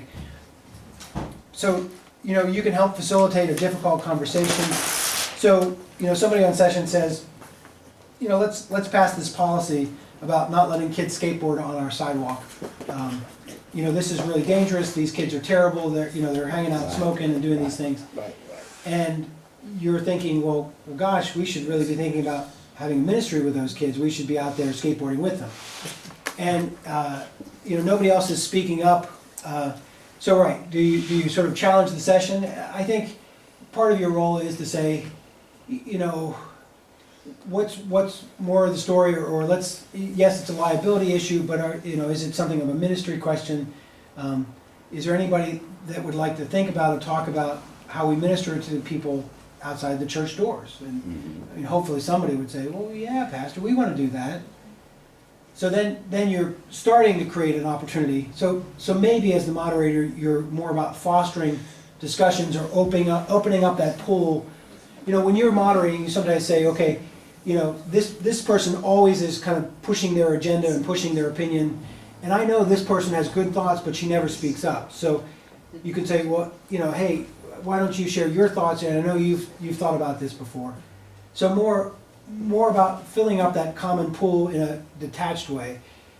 When people get personal with you as the pastor person, it's no longer about these sort of abstract ideas and stuff. It gets to be, pretty quickly your heart gets pumping, and you're so clearly one of the differences is, you're now directly involved if it's sort of about you. So one good approach when you know that somebody is or when you're going to be in there knee deep, when you're going to go to a session or you're going to go to a thing and it's going to be really about you and about kinds of your leadership. One thing to do is to bring somebody with you who is charged with watching and monitoring behavior and your behavior in particular. So you're in this kind of light, airy discussion about pastoral leadership in general, and it takes a sudden turn where people are saying, the church would be a lot better if you weren't here. And, you should really think about not being in ministry at all. Like, yeah, right, yeah, right. There are churches and sessions who have said things like that to pastors. So, right, suddenly now it's like, yeah, I'll tell you what we're going to do. So if you have somebody along with you who is saying, hey, take a breath, right, let me respond to that first by saying, we really don't want this to be personal. We want this to be in a spirit of encouragement. If you've got constructive things to say, let's talk about those first, right? So having another more neutral person in a heated debate is a really good thing. When Committee on Ministry goes into churches, we always go in at least with two, so that one person can watch the group while the other person talks, so that as tempers flare and it gets personal, the other person can step in and say, hey, I see that things have changed here, that we're now kind of notched up a level, and let me back us down here and get to a safe place where we can talk about this again. So, yeah, so your moderator is more that safe person observing the group, helping them see what's going on, helping them fill the pool of meaning. If it gets to be personal and it gets to be too tough, then it's time to call time out and say, hey, let's do this with somebody else here. Questions, comments, other thoughts? So there's plenty of ways, and we won't get into some of the role playing and stuff, but as you think about this with your congregation, or you think about this with Sunday school group, it's really not a bad idea to do a role play or to practice. How do you have Christian discussions? How do you talk about things? Not how do you talk about this issue, whatever that issue is, but like what's healthy dialogue? What's healthy discussion? How do you love each other and have a conversation when things aren't always on the same page? Setting that tone, setting that as a standard really can help. So again, the books that we've been talking about, Crucial Conversations and Crucial Confrontations, are these books that talk about kind of leading through this dialogue, these crucial dialogues. Self-Deception and Leadership talks a lot about how we collude with people to do bad behavior, that we really encourage them to think badly of us so that we can think badly of them, and that we can all happily ignore each other or be upset with each other. That's Self-Deception and Leadership. Rene Girard is a bit abstract, but some good ideas, and Friedman and Bowen Systems Theory and Roberta Gilbert are about family process. If you grew up in a family that had really tight rules or very strong parental leadership or certain dynamics, you ought to think about like how that impacts the way you interact, the way you lead, the way you do things, because it certainly does. And in heated situations, it does all the more. You know, if your family dealt with conflict badly, you're really likely to deal with conflict badly, because that's what you see, that's what you go to. When the tensions get high, you know exactly how Dad would settle this, and bam, you're going to do it. Yeah. We're using, the small group that I'm in, we're using Peter, I can't pronounce his name, and I can't get it to open up to him, to the beginning of the book, but he's talking about emotional healthy spirituality. Okay. And it talks about your upbringing and how that follows through in just your personal relationships, let alone in a leadership style, but just your whole being of who you are. And we've been working on that for a couple of weeks, and I keep telling Jim, I don't like this, Right. but it's really. Right, it gets to some real core stuff, right. You know, Jesus says, you know, do you not know that your body is the temple for the Holy Spirit? And so our spiritual life comes out of our whole being, which is our childhood memories, our family histories, our physical abilities. So yeah, right, when we think about how we connect to God, how we connect to the body, it comes out of who we actually are, not who we think we'd like to be. Yeah. Other comments, questions?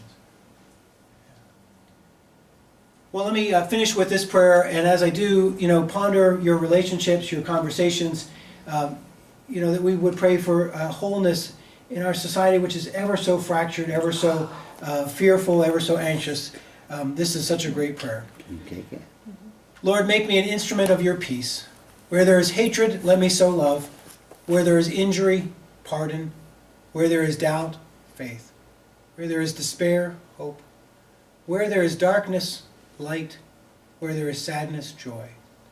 O divine Master, grant that I may not so much seek to be consoled as to console, to be understood as to understand, to be loved as to love. For it is in giving that we receive, it is in pardoning that we are pardoned, it is in dying that we are born to eternal life.